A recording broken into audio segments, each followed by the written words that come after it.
I am Richard, 65 years old, a retired structural engineer who spent a lifetime calculating load-bearing limits. I always knew exactly how much pressure a foundation could take before it shattered, but nothing prepared me for the call I received last Tuesday. My son Daniel, a commercial airline pilot, called me from the galley of a Boeing trip 7 bound for Paris. His voice was trembling, stripped of his usual professional calm. He told me he had watched his wife Vanessa board business class holding hands with another man. Seconds later, my phone vibrated with a photograph he managed to snap from the boarding bridge. I stared at the high-resolution screen, my blood running completely cold because, as I looked down the hallway of my own home, my daughter-in-law was currently in the living room doing yoga. She looked up from her mat, brushed a strand of dark hair from her face, and smiled brightly at me. Before I continue this story, let me know what city you are watching from in the comments below. Hit like and subscribe if you have ever discovered a betrayal so deep it made you question your own reality.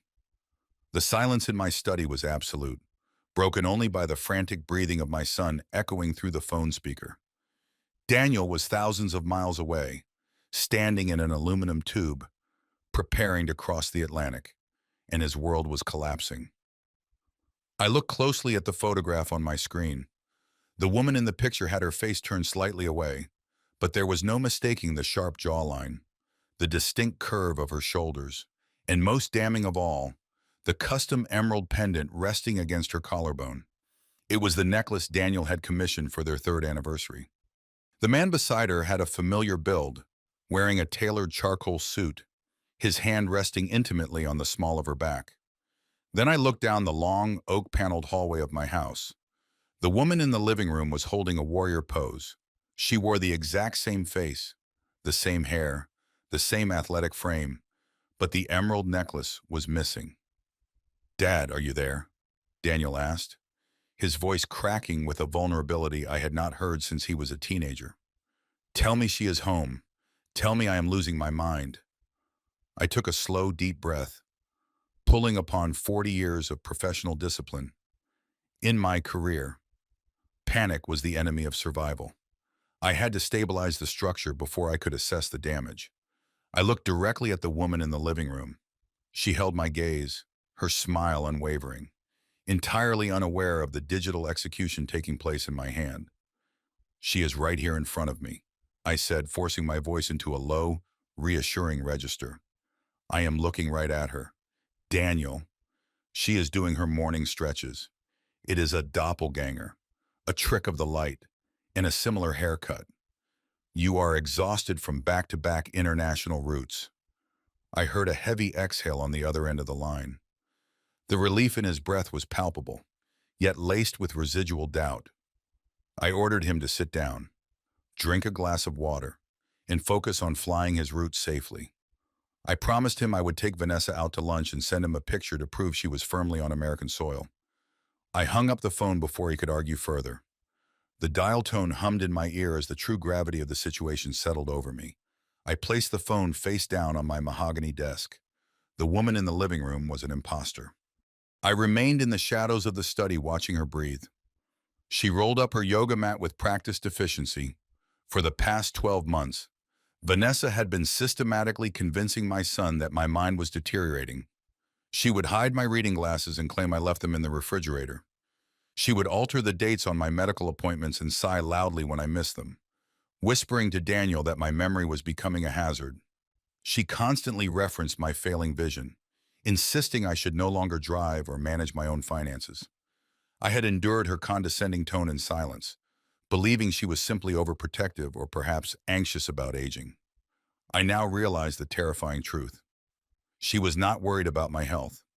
She was conditioning me. She was building a narrative of docility so that if I ever noticed a discrepancy in her behavior, if I ever saw through the illusion, she was carefully crafting my testimony, would be dismissed as the ramblings of a confused old man. She needed me to doubt my own senses. I stepped out of the study and walked down the hallway. The floorboards did not creak beneath my leather slippers. As I entered the living room, the smell of eucalyptus oil hung heavily in the air. The imposter turned toward me, wiping her forehead with a small towel. "Good morning, Richard," she said cheerfully. Her voice was an exact replica of Vanessa's, possessing the same slightly breathless cadence. "Would you like me to put the kettle on for your tea? I need a moment to confirm the depth of this deception." I smiled back, letting my shoulders slump slightly, playing the role of the docile, fading patriarch she expected me to be. "That would be lovely." "My dear," I replied. "My memory is a bit foggy this morning. I was just looking at an old photograph of Daniel in my study. It made me think of his childhood dog. Do you remember him telling you about Barnaby?" The woman paused, the towel hovering near her chin. Her eyes flicked slightly to the left, a micro expression of rapid calculation. I kept my face entirely blank. "Oh, Barnaby," she said, letting out a soft, nostalgic laugh. "Yes, of course. The Irish setter. Daniel told me he was an absolute menace. Did he really chew through the baseboards in the kitchen?" She delivered the lie with flawless confidence. The warmth in her eyes was incredibly convincing. She added the detail about the baseboards to prove her intimacy with my son's history, attempting to solidify her disguise. "Yes, he certainly did." I chuckled, nodding slowly. A terrible menace.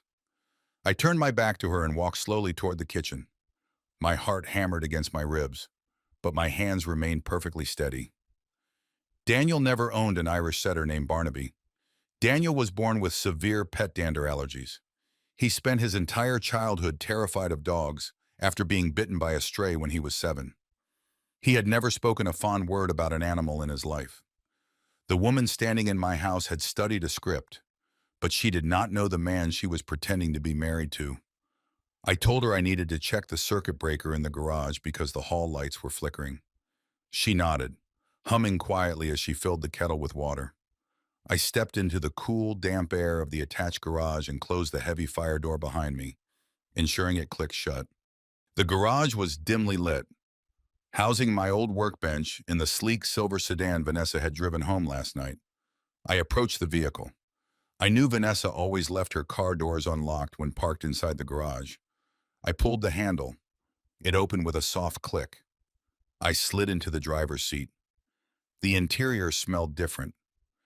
Vanessa wore a heavy floral perfume that always lingered in the upholstery. This car smelled of stale coffee and cheap vanilla air freshener. I opened the glove compartment. It was meticulously organized, filled with the standard vehicle manuals and insurance cards, all bearing Vanessa's name. It was too clean. It was a prop. I ran my hands along the undersides of the seats, feeling for anything out of place. My fingers brushed against the floor mat on the passenger side. It felt slightly raised. I lifted the heavy rubber mat. Beneath it, taped securely to the floorboard, with a strip of black electrical tape, was a small plastic Ziploc bag. I peeled the tape back. The adhesive was fresh, clinging stubbornly to my fingers. Inside the bag was a single piece of paper. It was a vehicle registration card. I pulled my reading glasses from my pocket and held the paper up to the dim overhead light. The car was not registered to Vanessa Caldwell. It was registered to an address in a low-income neighborhood 3 towns over. The name printed on the legal document was Melanie Vance. I stopped breathing. The name hit me with the blunt force of a physical blow. Melanie was Vanessa's identical twin sister. 5 years ago, shortly after Daniel and Vanessa started dating, Vanessa came to our house in tears. She told us Melanie had been struggling with severe addiction and had died of a fentanyl overdose in a motel room on the coast. We had paid for the cremation. We had held a small memorial service in our backyard. Daniel had held Vanessa as she wept over a wooden urn. I stared at the registration card. The expiration date was listed as next year. The sister was not dead. The tragic backstory, the tears, the funeral expenses, it had all been a brilliantly executed stage play to remove the twin from the public record, keeping her in the shadows as a perfectly identical asset. This was no longer a simple case of a dissatisfied wife taking a weekend trip with a lover. This was a massive, calculated conspiracy. Vanessa had resurrected her dead sister to act as a physical alibi inside my own home, guaranteeing that if anyone saw her in Paris, She had undeniable proof that she was sitting in my living room drinking tea. She was not just cheating on my son. She was preparing to completely destroy him, and she needed an airtight alibi to pull the trigger. I folded the registration card and slipped it into my breast pocket. The grieving father, the confused old man. He died right there in the front seat of that silver sedan. I stepped out of the car, closed the door without making a sound, and prepared to dismantle her entire life. I returned from the garage and found the imposter sitting on the sofa, scrolling lazily through a tablet. I rubbed my eyes, letting my shoulders slump heavily, putting the weight of my 65 years fully on display. I told her my joints were aching terribly, and I needed to take my usual afternoon nap. She offered a sympathetic, condescending smile, the exact kind you give a tired child, and told me to rest well. I walked slowly up the main oak staircase, making sure my footsteps sounded heavy and uncoordinated. I paused halfway up, clutching the banister and releasing a ragged sigh, playing my part to absolute perfection. The moment I reached the upper landing, safely out of her line of sight, my entire posture changed. The manufactured fatigue vanished. I was no longer a frail, confused old man waiting for his medicine. I was a structural engineer preparing to inspect a critically compromised foundation. My heart was beating entirely too fast, hammering against my ribs, and a sharp, familiar pain flared deep in my left knee. It was a permanent souvenir from decades of walking narrow steel girders on freezing construction sites. I ignored the pain. My body might have been aging, but my mind remained as sharp and unforgiving as a steel trap. I needed to get inside the master suite. Vanessa always kept the master bedroom locked whenever Daniel was away on a flight rotation. She claimed it was for her personal security, a lingering habit from living alone in the city. I stood quietly before the heavy solid wood door. The brushed brass handle was locked tight. A normal person in my situation might have panicked, looked for a hidden spare key, or perhaps even tried to force the door open. But brute force always leaves evidence, and I could not afford to leave a single trace of my presence. I spent my entire professional life designing secure commercial facilities. I knew intimately that every lock, no matter how expensive, possesses a mechanical tolerance, a tiny margin of error built into the internal mechanism. I reached into my trouser pocket and pulled out a thin, rigid strip of plastic I had carefully cut from an empty fertilizer tub in the garage. My hands shook slightly, a frustrating physical betrayal of my underlying nerves, but I forced my fingers to lock into a steady grip. I slid the plastic into the narrow seam of the door, feeling blindly in the dark for the angled metal strike plate. The process took 3 agonizing minutes. My own breathing sounded deafeningly loud in the quiet hallway. I pressed my shoulder weight against the heavy wood just enough to shift the internal frictions of the locking mechanism and applied a sharp, precise upward pressure with the plastic strip. The internal latch clicked. It was a sound no louder than a snapping dry twig, but in the absolute silence of the second floor, it echoed in my ears like a gunshot. I froze completely, holding my breath, listening intently for any sudden movement downstairs.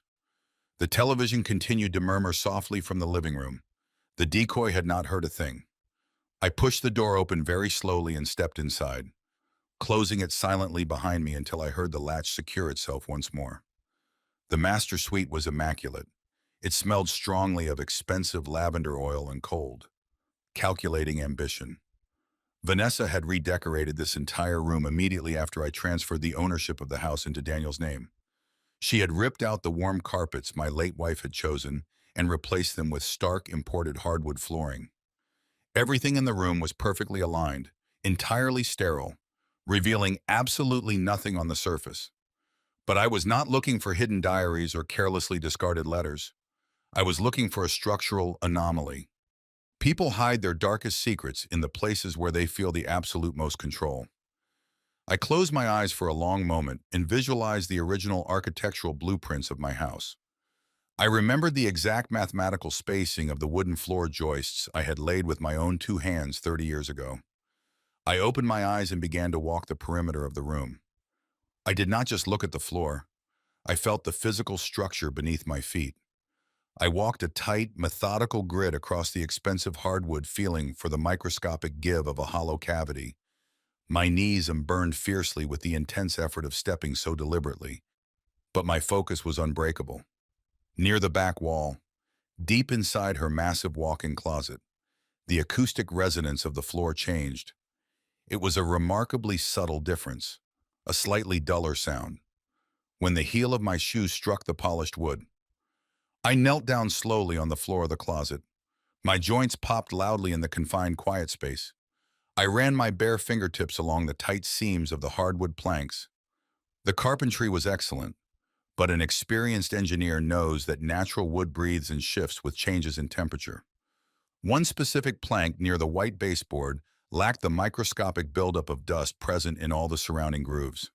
It had been moved recently. I pulled a small flathead screwdriver from my pocket, wedged the tip carefully into the tight seam, and applied gentle, calculated leverage. The wooden plank popped up smoothly, revealing a dark square cavity hidden securely between the floor joists. Nestled tightly inside the hollow space was a heavy steel box. It was not a standard combination safe you buy at a hardware store. It was a high-grade biometric lockbox, the exact kind used to store highly secure corporate assets. I stared down at the dark, glassy surface of the fingerprint scanner. The sheer expense and sophisticated nature of the device told me everything I needed to know. You do not purchase a safe like this to hide old love letters or spare cash.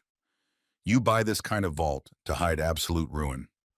I ran my thumb lightly over the cold steel edge, knowing brute force or lock-picking tools would never open it. I needed her fingerprint, but Vanessa was currently in Paris with another man. Then I remembered the woman sitting on my sofa downstairs. Identical twins share the exact same genetic DNA, but they do not share the same fingerprints. However, they share the same face, the same voice, and in this case, the same dark secrets. If Vanessa had orchestrated this massive, flawless illusion, she would have built logical redundancies into her master plan. She would have registered the decoy sister as a backup fingerprint to access this safe in case of a sudden emergency. I slid the wooden floorboard perfectly back into place, ensuring the seam was completely flush and invisible. The next step of my operation was absolutely clear. I had to go back downstairs and steal a fingerprint. I quietly descended the main oak staircase, ensuring my footsteps remained heavy and uneven to maintain the absolute illusion of my physical decline. The house was perfectly silent, except for the low murmur of the television echoing from the living room. The imposter was still resting comfortably on the sofa, entirely unaware of the discovery I had made in the garage. I walked straight past the living room and entered the kitchen. My current objective was simple in theory, but incredibly fragile in execution. I needed a clean, unsmudged fingerprint. Human skin constantly secretes natural oils and sweat. When a finger presses against a smooth, non-porous surface, it leaves behind an exact topographical map of those microscopic ridges. I knew from my engineering background that heavy lead crystal was the perfect medium for this task. The glass stored in our upper dining cabinets was completely smooth and retained human oils perfectly. I pulled a small wooden step stool to the counter and reached for the top shelf. I intentionally bypassed the everyday plastic drinking cups and selected a heavy crystal tumbler. I placed it gently on the cool granite island. Now I needed a catalyst. I needed an undeniable excuse to make her hold this exact glass with a firm, solid grip. I opened the pantry door and scanned the shelves until I found a large, heavy glass jar of thick blackberry preserves. I carried the jar to the center of the kitchen floor. I took a deep, steadying breath, braced my nerves, and simply let the heavy jar slip from my fingers. The sound of the thick glass shattering violently against the hard ceramic floor tiles was deafening. Dark purple syrup and jagged lethal shards of GLA glass exploded across the pristine white kitchen floor. I immediately let out a startled cry, purposefully pitching my voice high and unsteady. The television in the living room went silent instantly. I heard the frantic slap of bare feet against the hardwood floor as the decoy rushed toward the kitchen. She stopped abruptly in the doorway, staring at the catastrophic mess spreading rapidly across her clean floor. I stood trembling in the center of the room, clutching my chest and breathing in rapid, shallow gasps. I looked at her with wide, terrified eyes. playing the role of the humiliated, failing old man to absolute perfection. I am so sorry, I stammered, letting my voice shake uncontrollably. My hands just gave out on me. I could not hold it. The arthritis is so terrible today. I am so terribly clumsy. She let out a long, heavy sigh, completely dropping the sweet, devoted facade she had maintained earlier. Her eyes rolled slightly in obvious deep irritation. Just step away from the glass. Richard, she said, her voice suddenly sharp and commanding. Do not move another inch until I get the broom. You are going to cut yourself and bleed everywhere. I shuffled backwards slowly, leaning heavily against the edge of the granite island for support. My heart is racing so fast. I whispered, pressing my hand firmly against my sternum as if I were in actual medical distress. Please, my dear, I feel faint. Could you pour me a glass of ice water before you clean this up so I can take my medication? I pointed a trembling finger directly at the crystal tumbler resting on the counter. She walked over to the island, carefully stepping over the shattered preserve jar. She grabbed the crystal tumbler with a huff of profound annoyance. I watched her right hand incredibly closely, her bare fingers wrapped completely around the smooth surface of the glass, her thumb pressing firmly against the heavy base to support the significant weight of the crystal. She shoved the glass under the refrigerator dispenser, filling it rapidly with ice and water. She turned and shoved the cold glass toward my chest. Here, drink this and go sit down in the study, she ordered, completely dropping any remaining pretense of familial affection. I will clean up this absolute disaster. I reached out and took the glass. I was incredibly careful with my own movements. I pinched the very top rim of the crystal with my index finger and thumb, ensuring my own skin never touched the smooth lower sides where her hand had just rested. I nodded weakly, keeping my head bowed in fake, humiliating shame. Thank you, Vanessa, I muttered. I am so sorry for being such a heavy burden to you. She did not even bother to answer me. She was already aggressively pulling thick wads of paper towels from the rack. I turned and walked slowly toward my study, carrying the wet glass as carefully as if it were a live explosive device. I entered my private study and quietly locked the heavy mahogany door behind me. I walked directly to my large drafting table and turned on the high-intensity architect lamp. I placed the chilled crystal tumbler carefully on a clean sheet of white drafting paper. The cold condensation was already beginning to form on the outside of the glass, threatening to wash away the natural oils of the print. I had to act immediately before the water droplets ruined the evidence. I pulled open the top drawer of my wooden desk. I bypassed the standard writing pens and reached far back for my old structural engineering tools. I selected a solid graphite drafting pencil, an incredibly sharp steel razor blade, and a roll of wide, transparent packing tape. I sat down heavily at the drafting table and adjusted the metal arm of the lamp, angling the bright, harsh beam directly onto the curved surface of the glass. By tilting my head slightly, I caught the reflection of the light. There, perfectly preserved on the crystal, was the distinct oily smudge of her right thumb and index finger. The prints were absolute perfection. The heavy weight of the glass and her sheer irritation had forced her to grip it tightly, leaving deep, unbroken ridges of natural oil against the smooth surface. I took the steel razor blade and held it at a sharp downward angle against the exposed lead of the graphite pencil. With slow, remarkably precise scraping motions, I shaved a microscopic pile of fine graphite dust directly onto the white paper. The dust was lighter than air, composed of pure dark carbon. Once I had accumulated a sufficient mound of black powder, I picked up a soft camel hair dusting brush I formerly used for cleaning delicate architectural models. I dipped the very tips of the soft bristles into the pile of graphite powder. I held my breath to avoid scattering the dust. I gently tapped the wooden handle of the brush over the side of the glass, allowing the fine black dust to cascade softly over the invisible fingerprints. The carbon powder immediately adhered to the sticky natural oils left by her skin. I blew gently on the glass to remove the excess loose dust. The fingerprints instantly materialized against the crystal with shocking, undeniable clarity. The unique whorls, the sweeping loops, The distinct arches of her genetic identity were now permanently mapped in black carbon. I picked up the heavy roll of transparent packing tape. This was the most critical physical moment of the entire operation. If my hand shook, if I allowed a single microscopic air bubble to form, the print would distort and the biometric scanner upstairs would reject it entirely. I pulled a smooth, unbroken strip of tape from the roll and sliced it clean with a sharp razor blade. I held the edges of the tape taut between my two index fingers. I lowered the sticky side of the tape directly onto the clearest, most defined thumbprint. I pressed it down in one fluid rolling motion, starting from the center and pushing firmly outward to eliminate any pockets of trapped air. I used the smooth, rounded edge of my own thumbnail to burnish the tape firmly against the graphite powder, forcing the strong adhesive to capture every single valley and ridge of the print.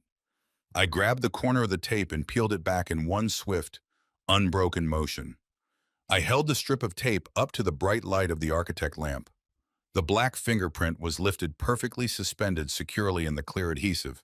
It was a flawless biometric key. I pressed the piece of tape onto a clean, rigid strip of thick acetate plastic, sealing the fragile fingerprint safely so it could be handled without smudging. I slipped the plastic strip carefully into the breast pocket of my shirt. I took the crystal glass, wiped it completely clean with a microfiber cloth to destroy the remaining evidence, and set it aside on the desk. I unlocked the study door and listened intently to the hallway. The kitchen was completely quiet. The imposter had finished cleaning the floor and had apparently returned to her television program. The coast was entirely clear. I stepped out of the study and began the long, quiet climb back up the main staircase. My bad knee throbbed with a renewed vicious ache, but I barely registered the physical pain. My mind was already back inside the master suite, calculating the terrible odds of my gamble. If Vanessa was as brilliant and paranoid as her meticulous plan suggested, she would never rely on a single point of failure. She would have programmed this identical twin as a living, breathing skeleton key. I reached the second-floor landing and approached the heavy master bedroom door. I used the plastic strip from my pocket to quietly manipulate the internal lock once again, slipping back into the cold, sterile sanctuary of their bedroom. I walked directly into the massive closet, knelt on the hardwood floor, and removed the false floorboard. I stared down at the dark, glassy eye of the biometric scanner waiting inside the hidden cavity. I pulled the piece of acetate from my shirt pocket. I placed my own thumb directly behind the captured fingerprint, aligning it perfectly to provide the necessary heat and pressure. I took a slow, deep breath, prepared myself for the worst, and pressed her stolen identity firmly against the cold glass scanner. The cold glass of the biometric scanner felt unyielding beneath my thumb. I held the small square of acetate plastic firmly against the device, aligning the lifted fingerprint of the twin sister with absolute precision. My own heartbeat drummed a heavy rhythmic warning in my ears.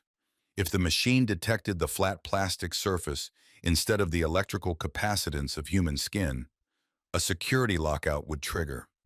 I closed my eyes and pressed down, applying the exact amount of body heat and pressure necessary to mimic a living human touch. The machine remained silent for 3 agonizing seconds. Then a microscopic green LED light blinked twice in the darkness of the closet floorboard cavity. The heavy steel locking mechanism disengaged with a deep mechanical thud. I exhaled a breath I did not realize I was holding. I carefully set the acetate strip aside and gripped the recessed handle of the vault. The heavy steel door swung upward on silent pneumatic hinges. A soft, battery-powered light illuminated the interior of the safe.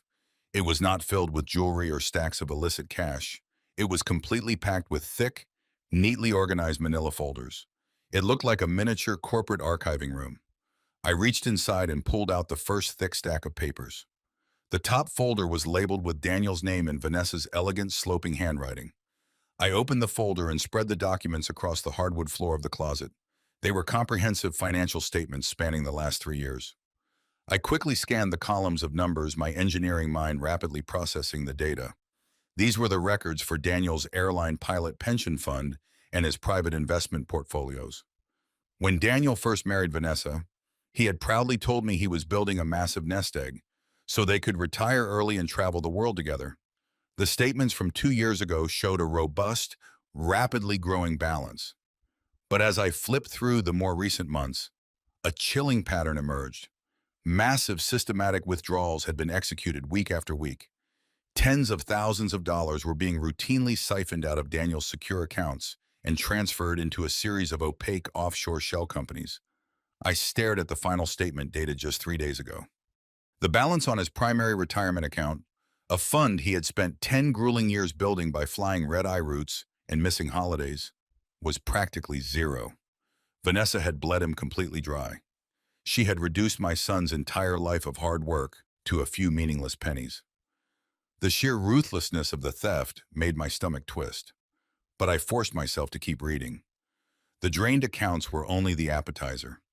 The true main course was hidden in the next folder. I reached back into the cold steel vault and withdrew a heavy leather-bound folio. My own name was embossed on the spine. My hands finally began to tremble as I opened the cover. Inside were the original property deeds and title documents for the estate I was currently standing in. 2 years ago, shortly after my wife passed away, I made a decision born entirely out of love and a desire to protect my only son. I had seen too many grieving families torn apart by brutal probate courts and endless inheritance taxes. I wanted to ensure Daniel would always have a secure home, no matter what happened to me. So, I legally transferred the total ownership of the estate into Daniel's name. It was a massive gesture of trust. I had built this house from the ground up, pouring every ounce of my professional skill and personal savings into its foundation. But I had not been entirely foolish. I had my lawyer draft a specific life estate clause as a condition of the transfer. That legally binding clause guaranteed that I had the absolute right to live in this house until the day I died. Daniel owned the property, but he could not sell it, fraud it, or evict me without my explicit notarized signature revoking my life rights. I had assumed that piece of paper was a mere formality, a simple legal safeguard that would never actually be tested. I was devastatingly wrong. I stared down at the documents resting on my knees. The top page was a formal revocation of my life estate clause. It stated that I, Richard Caldwell, was voluntarily surrendering all my rights to the property due to failing health, and that I was willingly relocating to a permanent assisted living facility. At the bottom of the page, resting above the printed line, was my signature. It was an absolutely flawless forgery. She had captured the exact slight tremor in my handwriting, the specific way I crossed my letters, the subtle slant I had used since college. Beside my forged signature was the official stamp of a licensed notary public. The pieces of the nightmare rapidly locked together in my mind, forming a terrifyingly clear picture. Vanessa had spent the last year convincing everyone, including Daniel, that my mind was failing. She was laying the psychological groundwork to justify my sudden removal to an asylum. With the forged revocation of my life rights, the estate was entirely unencumbered, but Vanessa did not want to simply own the house. She wanted to liquidate it entirely and disappear. I dug deeper into the leather folio and pulled out the final, most damning document. It was a massive international loan agreement. Vanessa had used the unencumbered estate as collateral to secure an $8 million loan from a private overseas lending firm. She was cashing out the total equity of the property I had spent my entire life building. The final page of the loan agreement required two signatures. One belonged to Vanessa. The other line was designated for Daniel's private wealth manager, Colin Stanford, the very same man I had just seen holding hands with Vanessa in the photograph my son sent me from the airplane. Colin was not just a lover. He was the internal financial architect of this entire criminal enterprise. He had the high-level clearances to authorize the massive transfers, to bypass the standard banking security flags, and to legitimize the fraudulent loan application using his pristine corporate credentials. They were partners in every sense of the word. They had drained Daniel's cash, forged my signature to steal the house, and secured an $8 million payout. I looked at the date required for the final loan execution. The transaction was scheduled to clear this week. That was exactly why they were on a flight to Paris. They were traveling to the international headquarters of the lending firm to sign the final physical documents in person, far outside the jurisdiction of American financial regulators.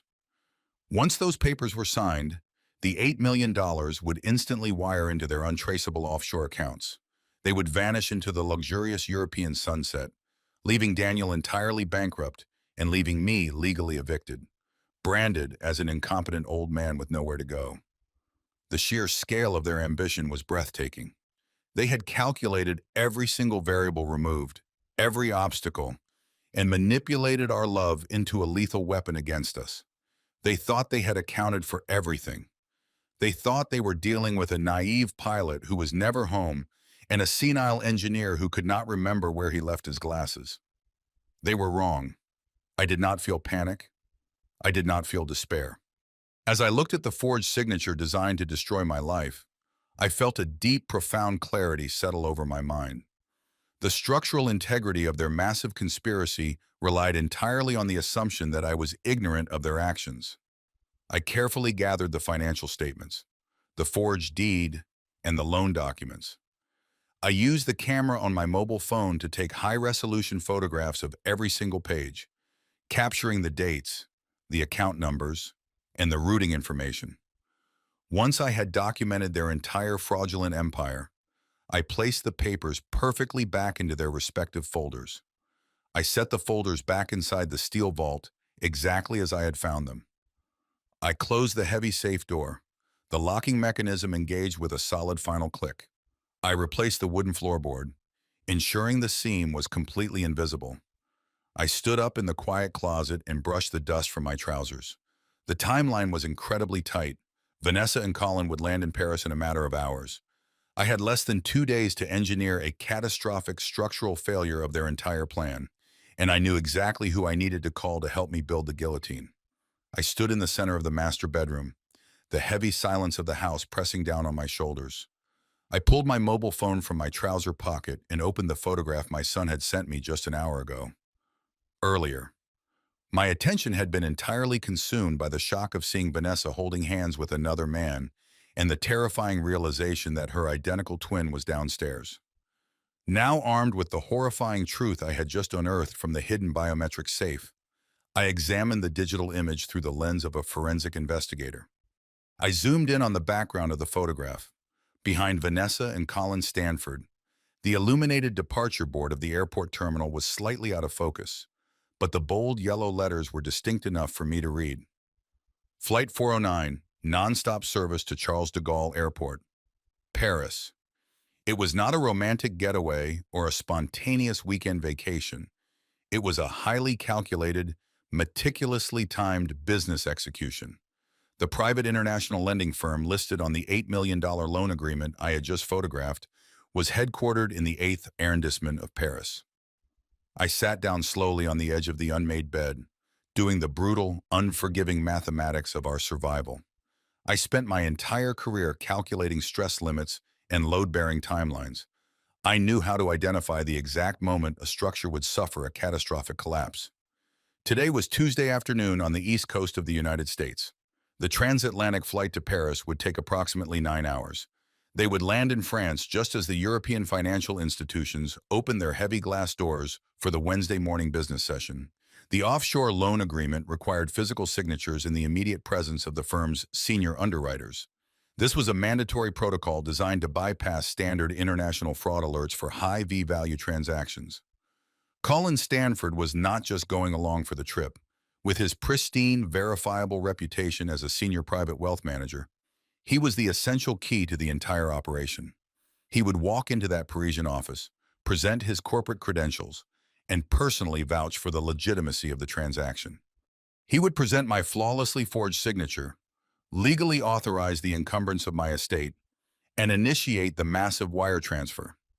Once an international wire transfer of $8 million clears the European banking system, the money essentially vanishes from the visible world. It does not simply sit in another bank account where a lawyer can freeze it. It fragments immediately. It splits into dozens of untraceable encrypted accounts nested deeply within anonymous shell companies across the globe. I realized with a sickening clarity that the total equity of my property, the wealth I had spent 40 grueling years building, would evaporate into thin air by Thursday afternoon. I closed my eyes and visualized the immediate devastating fallout of their success when the massive international loan inevitably defaulted in a few months because Vanessa clearly had no intention of ever making a single payment. The overseas lending firm would legally seize this property, the house I built with my own hands for my late wife, the custom hardwood floors I laid on my knees, the backyard garden where my son took his first stumbling steps would all be aggressively auctioned off to the highest corporate bidder. Daniel would return from his current flight rotation, expecting to sleep in his own bed. Instead, he would find his retirement bank accounts completely empty, his investment portfolios drained to zero, and his childhood home foreclosed by a foreign bank. He would be completely bankrupt, emotionally destroyed by his wife's betrayal, and saddled with massive, insurmountable legal debts trying to prove a fraud that spanned multiple international borders. His career as a commercial pilot, which required intense focus and strict psychological evaluations, would likely crumble under the crushing weight of the stress. And my own fate had been even more carefully engineered by the woman I had welcomed into my family. Vanessa had already forged the medical directives in the formal revocation of my life estate clause.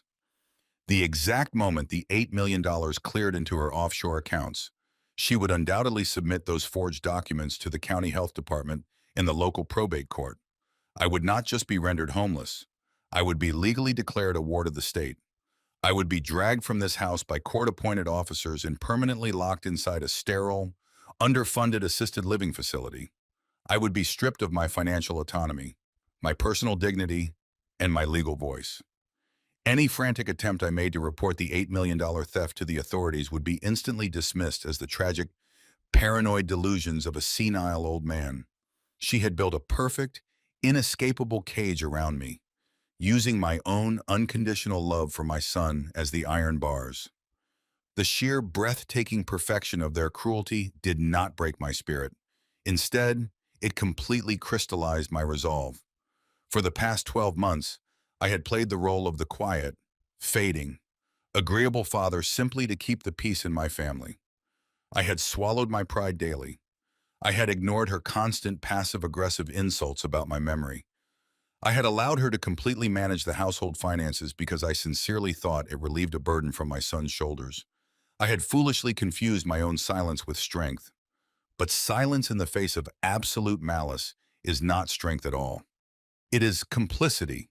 I stood up from the bed. The sharp pain in my knee had entirely vanished, replaced by a cold, highly focused adrenaline coursing through my veins. I walked out of the master suite, pulling the door completely shut and listening to ensure the manipulated latch clicked securely locked behind me. I had exactly 48 hours before the European bankers processed the wire transfer and destroyed my family. 48 hours before my son was ruined and I was imprisoned in a medical facility. I needed a weapon. I needed a legal architect who understood exactly how to collapse a fraudulent structure with surgical, devastating precision.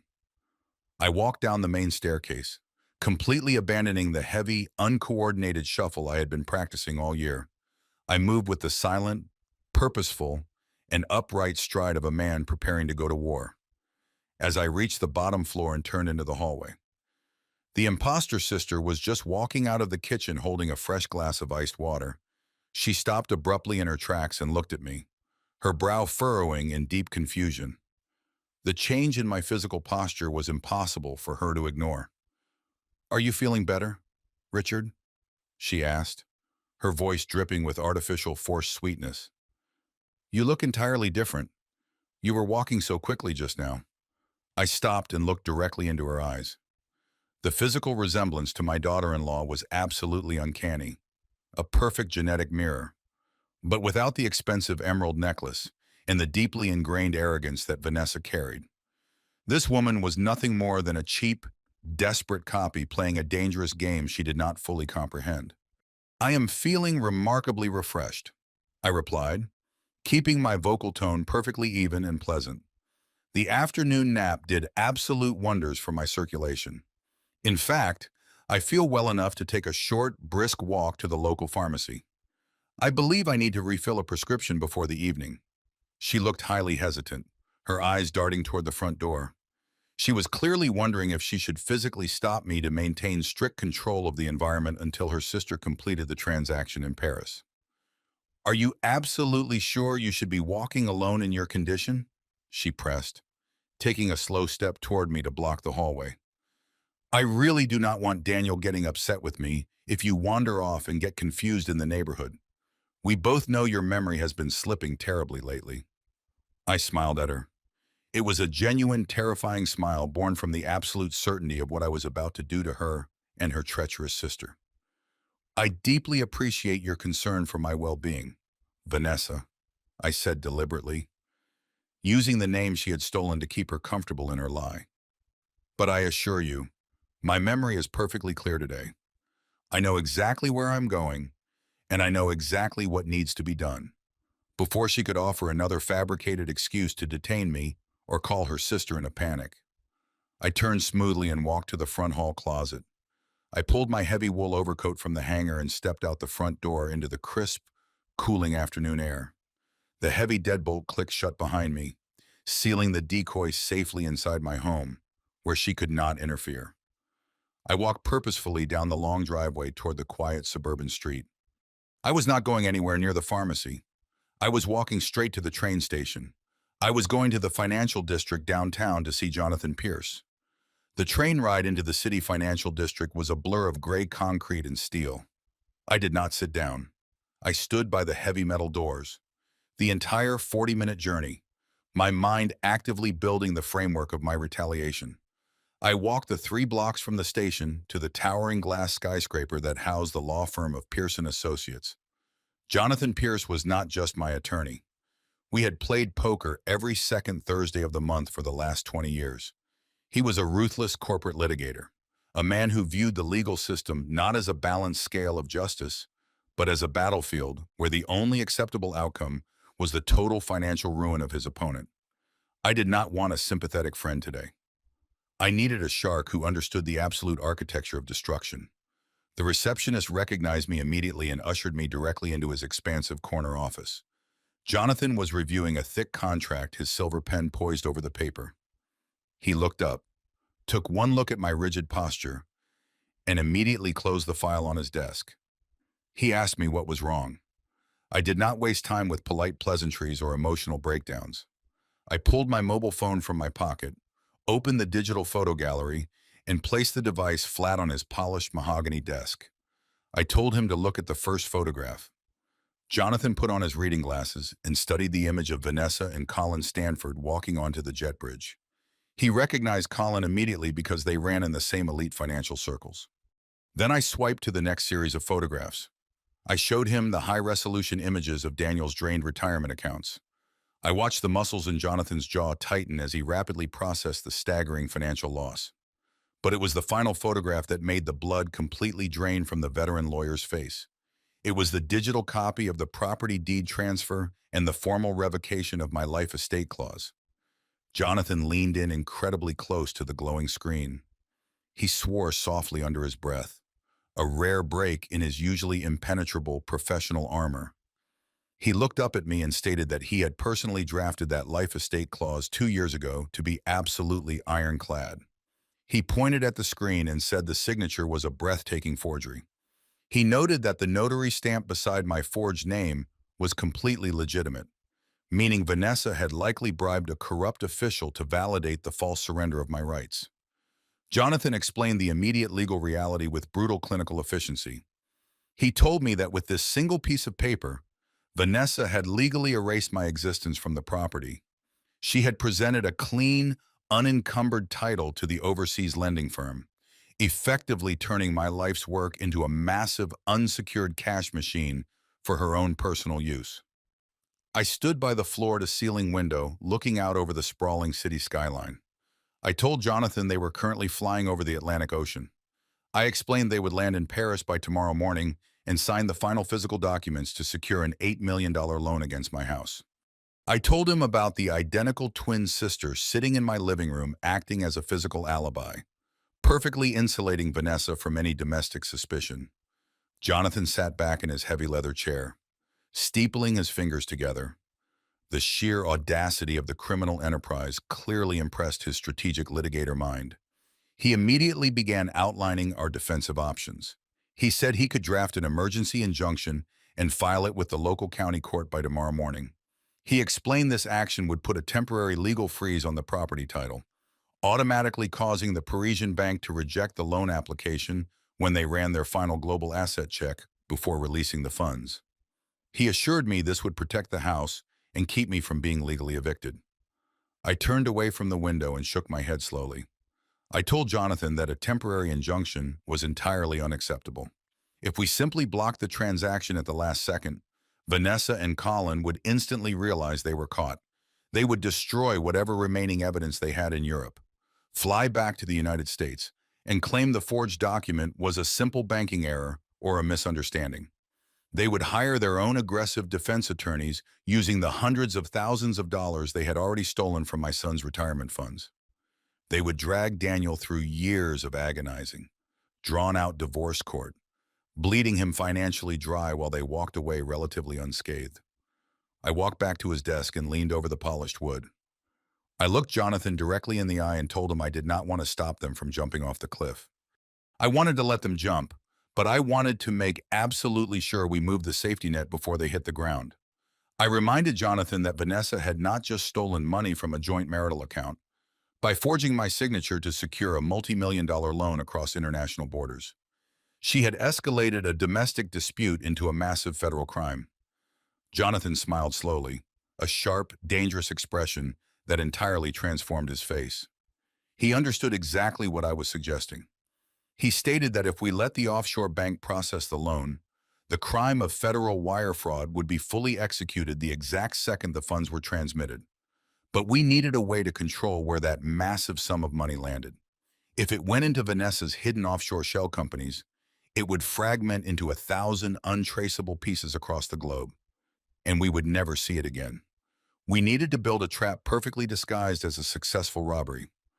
Jonathan pulled a blank legal pad toward him and began writing rapidly.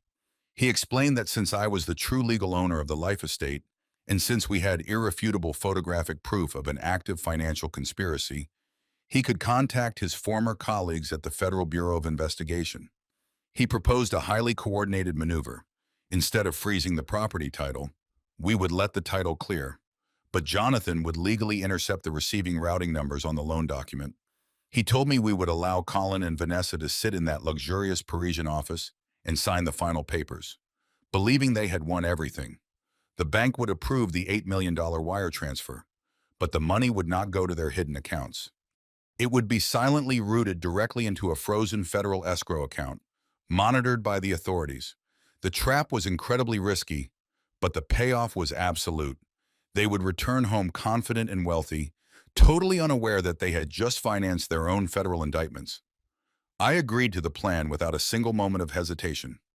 I told Jonathan that my son had dedicated his entire adult life to providing a beautiful home for a woman who viewed him as nothing more than an expendable resource. She had planned to have me committed to a psychiatric ward just to silence me. I wanted them to feel the exact same absolute helplessness they had designed for my family. Jonathan picked up his office phone and told his secretary to cancel his remaining appointments for the next 2 days. He looked at me and said we had a tremendous amount of federal paperwork to file before the sun came up in Paris. I sat down in the leather chair opposite his desk, my mind perfectly clear and cold. The architecture of their ruin was officially underway. I just needed to go back to my house and play the role of the foolish dying old man for 48 more hours while the federal net closed entirely around them. Jonathan did not waste a single second. He picked up the heavy black receiver of his desk phone and bypassed his secretary entirely, dialing a secure number from memory. He did not call the local police precinct. He did not call the county fraud division.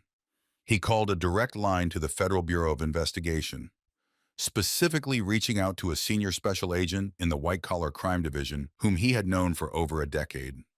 I sat perfectly still in the leather chair, watching my lawyer transform from a corporate advisor into a lethal legal weapon.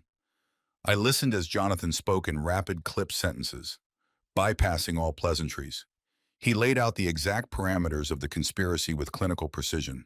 He detailed the forged revocation of my life estate, the $8 million international loan, the involvement of a licensed private wealth manager, and the imminent flight to Paris. The silence in the room was heavy as Jonathan listened to the federal agent on the other end of the line. I could hear the faint metallic scratch of the voice coming through the receiver. The agent was asking for the specific routing numbers of the offshore shell accounts Colin Stanford had established.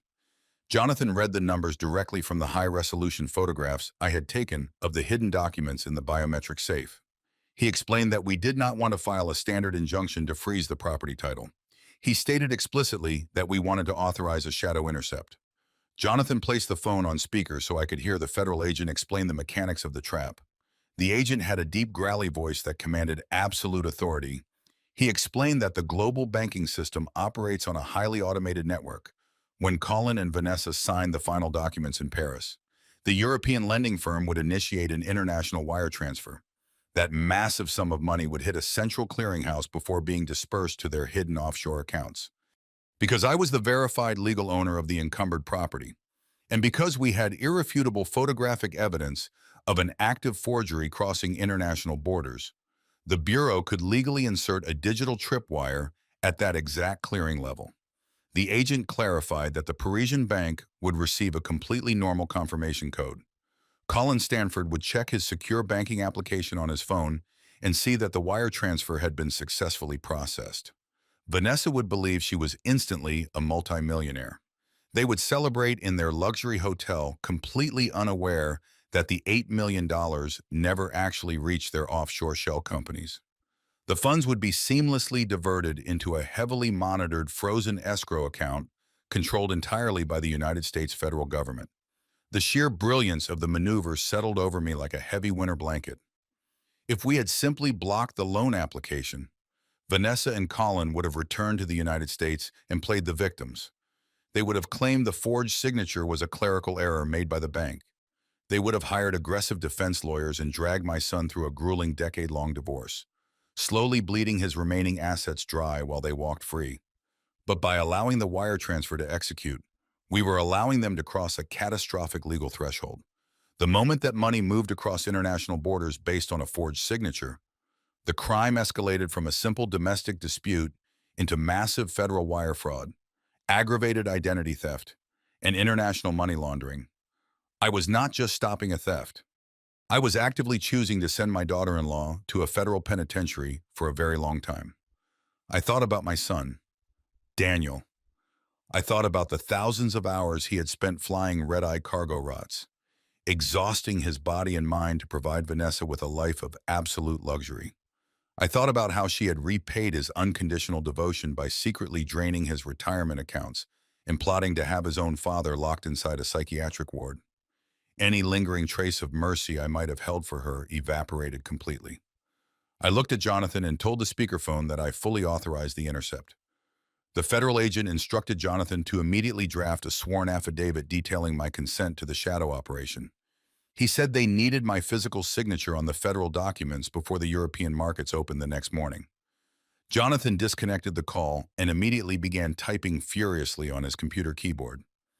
The only sound in the expansive corner office was the sharp, rhythmic clatter of the keys. I walked over to the floor-to-ceiling window and looked down at the bustling city streets below. People were rushing to catch trains and buy coffee, completely unaware of the invisible high-stakes warfare being waged in the glass towers above them. After 20 minutes of intense focus, the heavy laser printer in the corner of the office hummed to life. It began spitting out thick stacks of legal documents with a warm, rhythmic sound. Jonathan gathered the warm pages, aligned them perfectly on his mahogany desk, and handed me his heavy silver fountain pen. "These are sworn federal affidavit. Richard," he said, his voice dropping to a low, serious register. "By signing these pages, you are officially entering into a coordinated operation with the federal government. You are stating under penalty of perjury that the signature on the life estate revocation is a forgery, and you are authorizing the Bureau to seize the incoming loan funds. Once you sign this, there is no turning back. We cannot undo this trap once it is armed." The moment Colin presses that button in Paris, his life and Vanessa's life are effectively over. I took the silver pen from his hand. I did not hesitate. I did not let my hand shake. I leaned over the desk and signed my true authentic signature on the bottom line of every single page. The ink flowed smoothly across the heavy legal paper, a dark blue contrast to the stark black text. It was the exact same signature she had tried to perfectly replicate to destroy me. Now that same signature was sealing her absolute doom.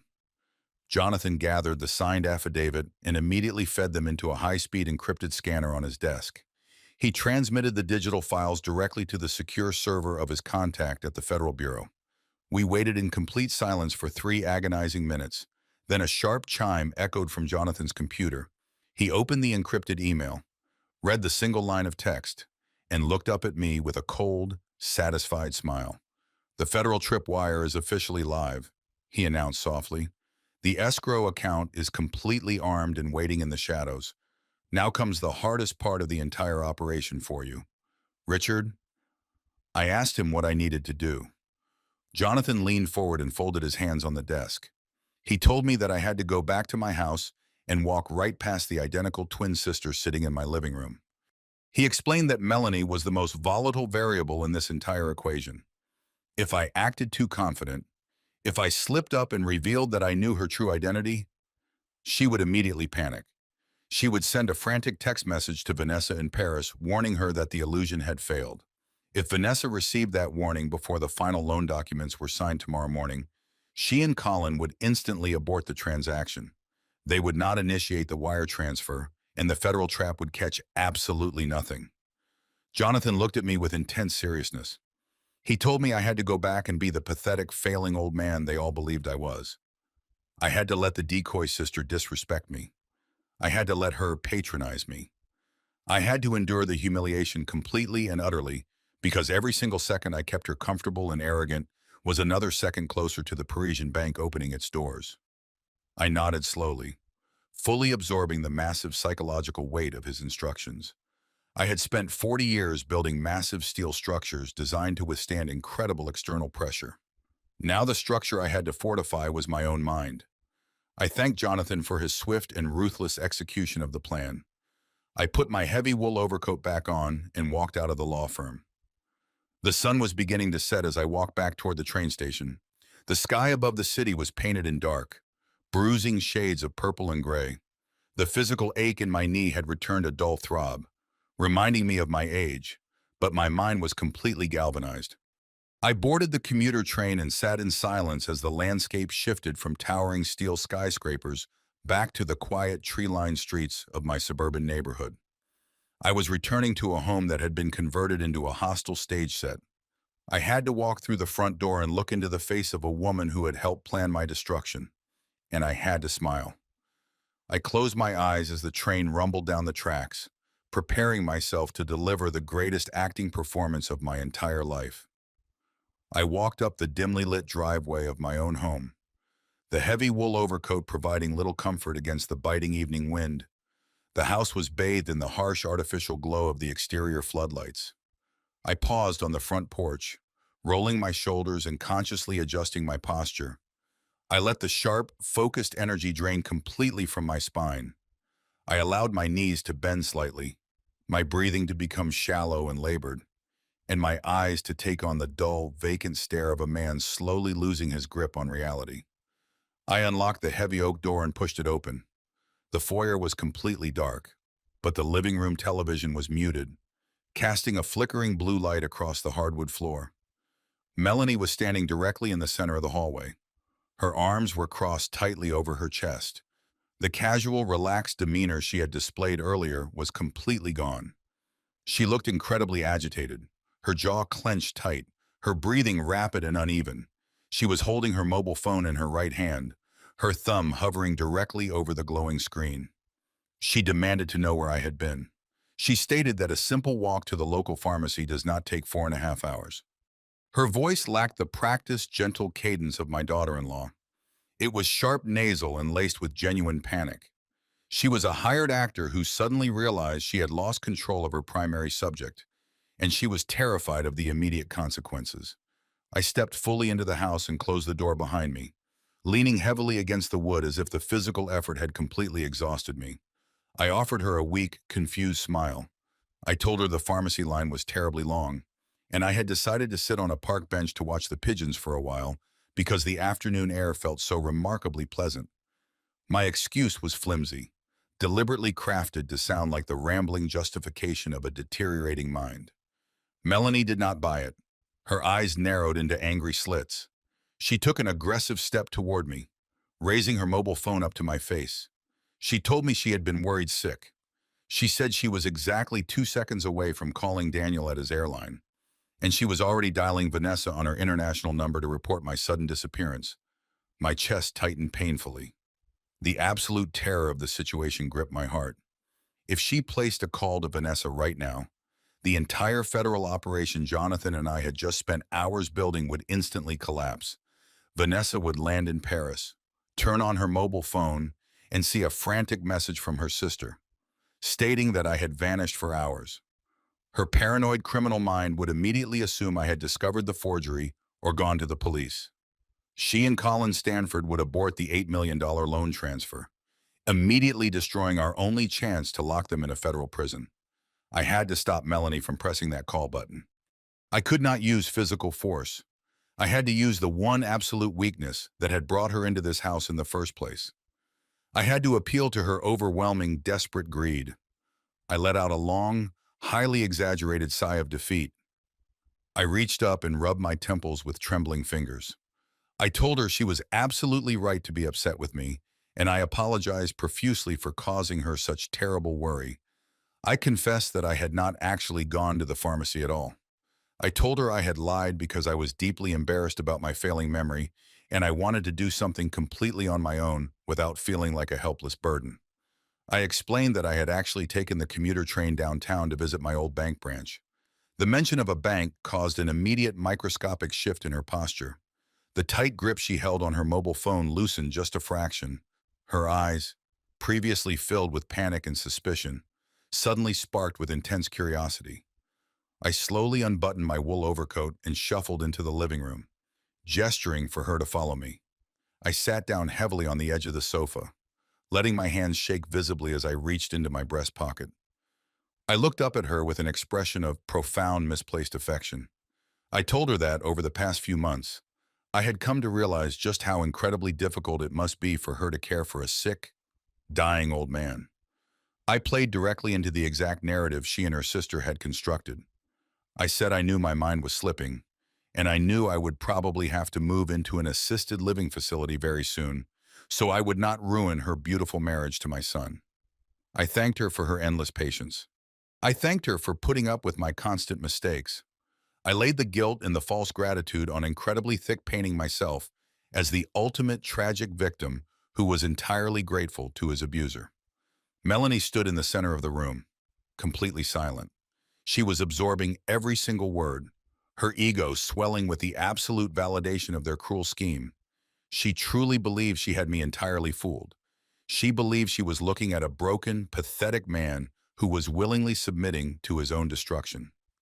I pulled my leather checkbook from my pocket. I also retrieved the expensive fountain pen Jonathan had given me. Though I was not using the disappearing ink this time, I needed this specific trap to be entirely permanent and completely traceable. I opened the checkbook and rested it on my trembling knee. I told her that, before I lost my faculties completely, I wanted to do something to ensure she knew how much I truly appreciated her sacrifice. I explained that I had closed out a small, forgotten savings account from my engineering days. I slowly wrote out the current date. I wrote the name Vanessa Caldwell on the pay line, knowing full well that Melanie possessed the fraudulent identification or the practice forgery skills necessary to cash it. Then I moved to the numerical box. I let my hand hesitate for a brief moment, ensuring she was watching closely. I wrote a 1 followed by 4 thick dark zeros. $10,000. I carefully spelled out the amount on the legal line, my handwriting deliberately shaky but perfectly legible. I ripped the check from the binding with a sharp, satisfying tear. I held it out toward her. I told her I wanted her to take this money and buy herself something incredibly beautiful. I suggested she take a luxury vacation or buy that diamond bracelet she had always admired. I told her she deserved a massive reward for being such a wonderful, devoted daughter-in-law to me. Melanie stared at the small slip of paper in my trembling hand. I watched the intense internal war play out across her face. The cautious, paranoid conspirator screamed at hers to maintain the plan to call her sister, to report my highly unusual behavior to the other side of the world. But the desperate, impoverished woman, who lived in a rundown apartment and drove a car that smelled of stale smoke, simply could not resist the lure of instant wealth. $10,000 was a completely life-altering sum of money for her. It was pure, untraceable cash handed directly to her by a foolish old man who was practically begging her to take it. The overwhelming greed washed over her features, entirely erasing the suspicion and the panic. She slowly lowered her mobile phone. She reached out and snatched the check from my fingers with shocking speed. A massive, genuine smile broke across her face entirely, replacing the hostile glare from moments ago. She looked at the numbers written in blue ink and let out a soft gasp of sheer delight. She told me I was far too generous, and she promised not to tell Daniel about my little secret trip downtown. She assured me that my secret was perfectly safe with her. She folded the check carefully and slipped it deep into the pocket of her yoga pants. The immediate crisis was completely averted. I had successfully bought her absolute silence, and I had officially secured the 48-hour window necessary to destroy them all. I told her I was going upstairs to rest for the evening. She nodded enthusiastically, her mind completely consumed by the $10,000 resting in her pocket. As I climbed the oak staircase, I felt a deep, dark sense of satisfaction. She thought she had just robbed a helpless old man. She did not realize that by accepting that physical check, she had just tied herself directly to the financial timeline of the federal conspiracy. When the Federal Bureau swept through this house, that cleared check would prove Melanie was not just a passive bystander. It would prove she was a paid active accomplice in the defrauding of my estate. I had just handed her the very rope she would use to hang herself. It was 3 o'clock in the morning when my mobile phone vibrated violently against the wooden nightstand. The sudden harsh buzzing shattered the absolute silence of my dark bedroom. I had not slept a single minute since I handed the decoy sister that $10,000 check downstairs. I was lying flat on my back, staring at the ceiling, mentally reviewing every single variable of the federal trap Jonathan and I had constructed. I reached out in the dark and grabbed the phone. The caller identification displayed my son's name. I swiped the screen to answer and pressed the device tightly against my ear. The line was filled with the hollow, rushing sound of international static, followed by the heavy, ragged breathing of my son. "Dad, I found her," Daniel whispered. His voice was completely unrecognizable. It was thick with a toxic mixture of profound grief and absolute violent rage. I am standing in the hallway of the hotel in the first Aaronism. She is in suite 412. I can hear them talking through the door. "Dad," I can hear him laughing. I gripped the phone so hard my knuckles ached. Daniel had not followed my instructions to stay on his assigned flight route. The moment he landed his commercial plane, he had used his airline credentials and his intimate knowledge of her travel habits to track her directly to her luxury hotel. He was standing mere inches away from the woman who had destroyed his life, and he was completely ready to tear the heavy wooden door off its hinges. "I am going to kick this door down," Daniel said, his voice dropping to a dangerous, guttural growl. "I am going to walk in there and break his jaw. I am going to make her look me in the eye and tell me why she did this." The raw agony in his words tore directly through my chest. Any father in the world would want to tell his son to break the door down and reclaim his dignity, but I knew the absolute legal architecture of the situation. If Daniel kicked that door down right now, the physical confrontation would result in his immediate arrest by the French police. More importantly, Vanessa and Colin would instantly abort the financial transaction scheduled for the morning. The $8 million federal wire fraud would never take place. And the trap Jonathan and I had meticulously armed would catch absolutely nothing. "Daniel, you must listen to me very carefully," I commanded, keeping my own voice incredibly low and entirely devoid of emotion.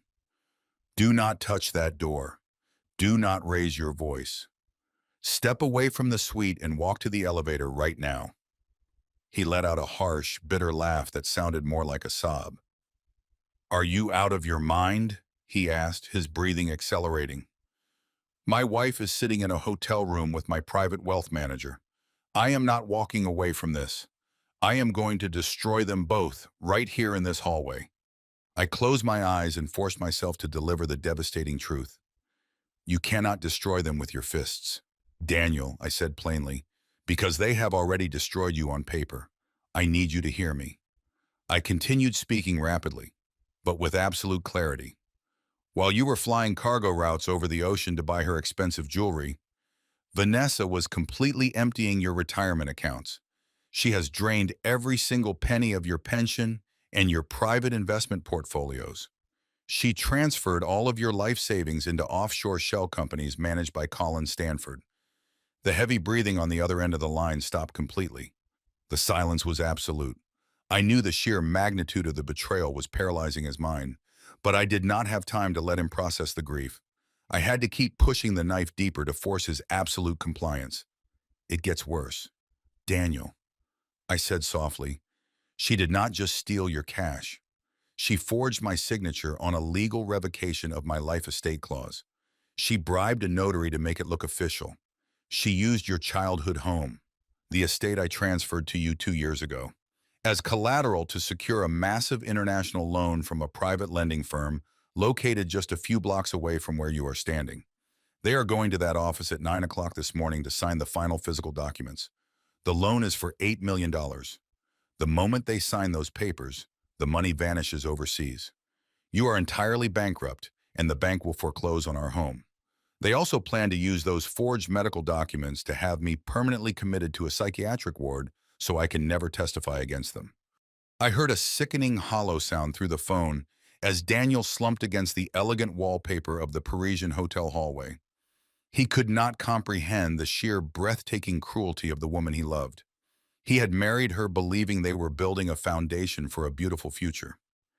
He did not realize he had simply invited a parasite into his life, a creature that had systematically fed on his hard work, his trust, and his love until there was absolutely nothing left but an empty shell.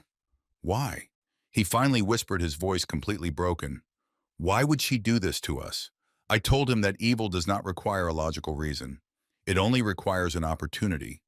And his unconditional love had provided her with the perfect cover to execute her greed. But we are not going to let them win, I stated, my voice hardening into a steel rod. Jonathan and I have spent the last 12 hours working directly with the Federal Bureau of Investigation. We have placed a digital tripwire on the international routing numbers Colin intends to use this morning. We are going to let them walk into that office and sign those fraudulent papers. We are going to let them initiate the $8 million wire transfer because the exact second they execute that transaction using my forged signature, they are committing massive federal wire fraud and international money laundering. The money will not go to their hidden accounts. It will be seamlessly diverted into a frozen escrow account controlled by the United States government. But none of that happens if you knock on that door. I warned him, stressing every single syllable. If you confront them now, Colin will check his phone, cancel the loan appointment, and they will walk away clean. They will use the hundreds of thousands of dollars they already stole from your retirement to hire aggressive defense attorneys. They will drag you through years of brutal divorce court, and they will likely succeed in painting you as an unstable, violent husband. You will lose your career as a commercial pilot. You will lose your house, and I will be dragged out of my home by court-appointed officers. You have a choice to make right now. Daniel, you can have 5 minutes of physical satisfaction in that hallway, or you can have absolute permanent justice. The silence stretched for an agonizing eternity. I could hear the faint sound of a door opening down the hall, the muffled sound of French being spoken by a passing hotel guest. I knew exactly what I was asking him to do. I was asking a proud, fiercely loyal man to swallow the ultimate humiliation. I was asking him to stand outside the room where his wife was sleeping with another man and simply walk away in total silence. It was the hardest thing a father could ever demand of his son. I waited in the darkness of my bedroom, my heart pounding against my ribs, praying that I had instilled enough discipline and cold logic in him during his childhood to override the burning fire of his current rage. Finally, I heard the faint, soft rustle of fabric as Daniel pushed himself away from the wall. I am walking toward the elevator, he said. His voice was no longer trembling. It was completely hollow, stripped of all warmth and all mercy. The devastated boy who had called me yesterday was completely gone. The man speaking to me now was a soldier who had just accepted a lethal assignment. I told him to go directly to the airport and use his professional clearance to board the very next cargo flight back to the United States. I told him he needed to be sitting at my dining room table tomorrow evening when Vanessa returned from her supposed yoga retreat. I need you to come home and look her right in the eye, I instructed him quietly. I need you to smile at her. I need you to ask her how her weekend was, and I need you to let her believe she has won everything. Can you do that for me, Daniel? Can you endure that for one more day? I heard the distant chime of the hotel elevator arriving on his floor. Yes, Dad, he replied coldly. I can do it. I will see you tomorrow. He ended the call before I could say another word. The line went dead. I lowered the phone to my chest and closed my eyes, letting out a long, shuddering breath. The absolute hardest part of the entire ordeal was over. My son had not broken. The final piece of the architecture was firmly in place, and the execution was completely set. The grandfather clock in the hallway chimed 6 times, marking the arrival of Tuesday evening. I sat completely still in my worn leather armchair, positioned perfectly in the shadows of the living room. The television was playing a classic film at a low volume, providing the perfect auditory cover for my observation. I was not watching the screen. My eyes were fixed on the reflection in the large bay window, which gave me a clear view of the kitchen and the back patio door. Melanie, the decoy sister, was pacing nervously near the kitchen island. She kept glancing down at her mobile phone, her thumb tapping anxiously against the granite counter. Suddenly, the screen illuminated. I saw the tension instantly drain from her shoulders. She let out a long, heavy sigh of profound relief. She had received the signal. The transatlantic flight had landed, and the primary actor was returning to the stage. Melanie quickly gathered her small canvas tote bag and the $10,000 check I had given her earlier. She did not even bother to check if I was awake. She simply slipped out the back patio door, closing it with a soft metallic click, and vanished into the evening shadows. The house was entirely silent for exactly 4 minutes. Then I heard the heavy, familiar sound of a vehicle pulling away from the curb outside, followed immediately by the jingling of keys against the metal lock of the front door. The heavy oak door swung open, and Vanessa walked inside. The sheer absolute audacity of the transition took my breath away. She was wearing the exact same dark athletic leggings and gray sweater that her sister had been wearing all afternoon. She was carrying a brown paper grocery bag filled with fresh vegetables and a loaf of artisan bread, projecting the flawless image of a devoted housewife returning from a mundane errand. But while the clothing was an identical match, the energy she carried into the room was entirely different. Melanie had Ryer of cheap vanilla and desperate nervous energy. Vanessa walked into my home smelling of expensive duty-free perfume and the unmistakable intoxicating aura of absolute victory. Her posture was perfectly straight, her chin held high, her eyes shining with a dark, triumphant thrill. She believed she had just pulled off the greatest financial heist of her life. She believed the $8 million was currently resting securely in her offshore accounts. She looked around the foyer with the smug, proprietary gaze of a woman who believed she now owned every single piece of wood and glass in the building. She walked into the living room and set the grocery bag down on the coffee table. She looked at me, sitting quietly in my armchair. I immediately let my head droop slightly, forcing my eyes to look unfocused and tired. "Hello, Richard," she said, her voice dripping with an artificial, sickening sweetness. "I hope you had a restful afternoon. I just ran out to the organic market to pick up some things for dinner. Daniel texted me that his flight schedule changed and he will be home tonight, so I want to make his favorite meal." The level of her psychological sickness was truly breathtaking. Less than 12 hours ago, she was standing in a luxurious Parisian office beside her lover, forging my signature to steal my home and bankrupt the very husband she was now pretending to cook for. She had crossed an ocean, committed massive federal wire fraud, and returned to my living room without a single trace of guilt or hesitation. She was a masterclass in sociopathic deception. That sounds wonderful. Vanessa, I replied, keeping my voice weak and slightly raspy. I must have fallen asleep in my chair. I did not even hear you leave the house. She smiled a wide, brilliant smile that reached her eyes, but contained absolutely zero warmth. It was the smile of a predator, admiring a particularly docile lamb. Oh, you were sleeping so peacefully. I simply could not bear to wake you. She lied smoothly, walking over to adjust the blanket over my knees. You just rest right there. Richard, you do not have to worry about a single thing anymore. I am going to take care of absolutely everything from now on. The double meaning hidden in her words was sharp and cruel. She was actively mocking me to my face, enjoying the secret thrill of her hidden conquest. She thought she was telling me that my days of freedom were officially over, and my new life in a locked psychiatric ward was rapidly approaching. I looked up at her perfect, arrogant face and offered her a slow, trembling nod. I thanked her for being so incredibly kind to me. I let her bask entirely in the warm, glowing light of her false victory, knowing that the federal guillotine was already suspended directly above her neck, just waiting for the perfect moment to drop. The smell of roasting garlic and fresh rosemary began to fill the lower level of the house. I remained in my leather armchair, listening to the rhythmic chopping of a heavy kitchen knife against the wooden cutting board. Vanessa was preparing a massive, elaborate dinner. She was humming a light, cheerful melody as she moved between the granite island and the stainless steel stove. The domestic performance was absolutely flawless.